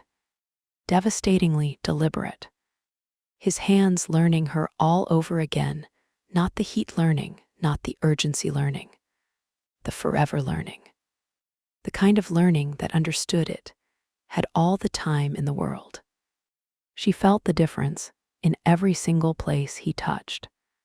She moved over him and he looked up at her in the dark, and she looked back and neither of them looked away. Not once. The specific intimacy of that, of being fully seen in the dark, of having nowhere to hide and not wanting to hide, was more than anything else. More than 3 years of managed distance.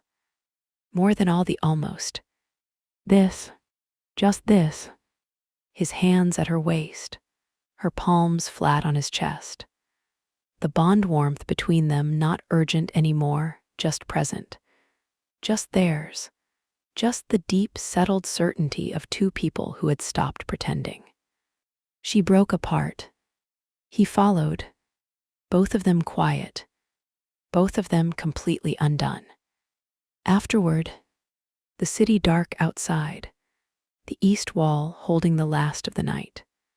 She lay against his chest, his arm across her, their hands laced over her sternum. Over the quiet thing. Their quiet thing. She felt it there, patient, real, growing in the slow, certain way of everything real. In the morning, he said, low against her hair. Yes. The ring. Yes. And the speech. She smiled against his chest. I want the whole speech. His arm tightened. You'll have it. She breathed in. His scent, full and unmanaged and entirely familiar. Home. She thought about the listing she'd found in his pocket 3 weeks ago. The creased paper, the handwriting in the margin. Near her studio, good light. He'd been building toward this. Quietly, structurally, in the only language he'd known. And she'd been building toward it too. Every measured week, every careful portion of herself she'd rationed, because she'd thought that was the deal. They'd been building toward each other. In parallel, without knowing, until a burner phone and 4 words broke it open. She doesn't know yet. She knows now. She knew everything now. Callum. Yes. The speech, she said quietly, when you give it tomorrow. She pressed her palm harder against her sternum, against their quiet thing. Make it long. A pause. Why? Because I want every word. She turned her face into his neck. You've been holding the M for 3 years. I want all of them. His chest moved. A sound she'd been collecting for a year. Low and private and unguarded. Somewhere between a laugh and surrender. The most honest thing she'd ever heard from him.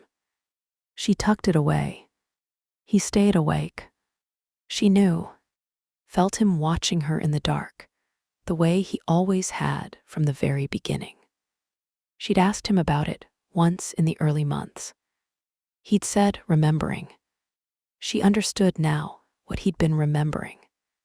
Not just her face, not just the moment. The permission of it. The specific ongoing miracle of being allowed to stay. She let him watch. She was done making him hold it alone. She closed her eyes. The bond warmth settled into its deep, quiet register. The quiet thing pressed back against her palm.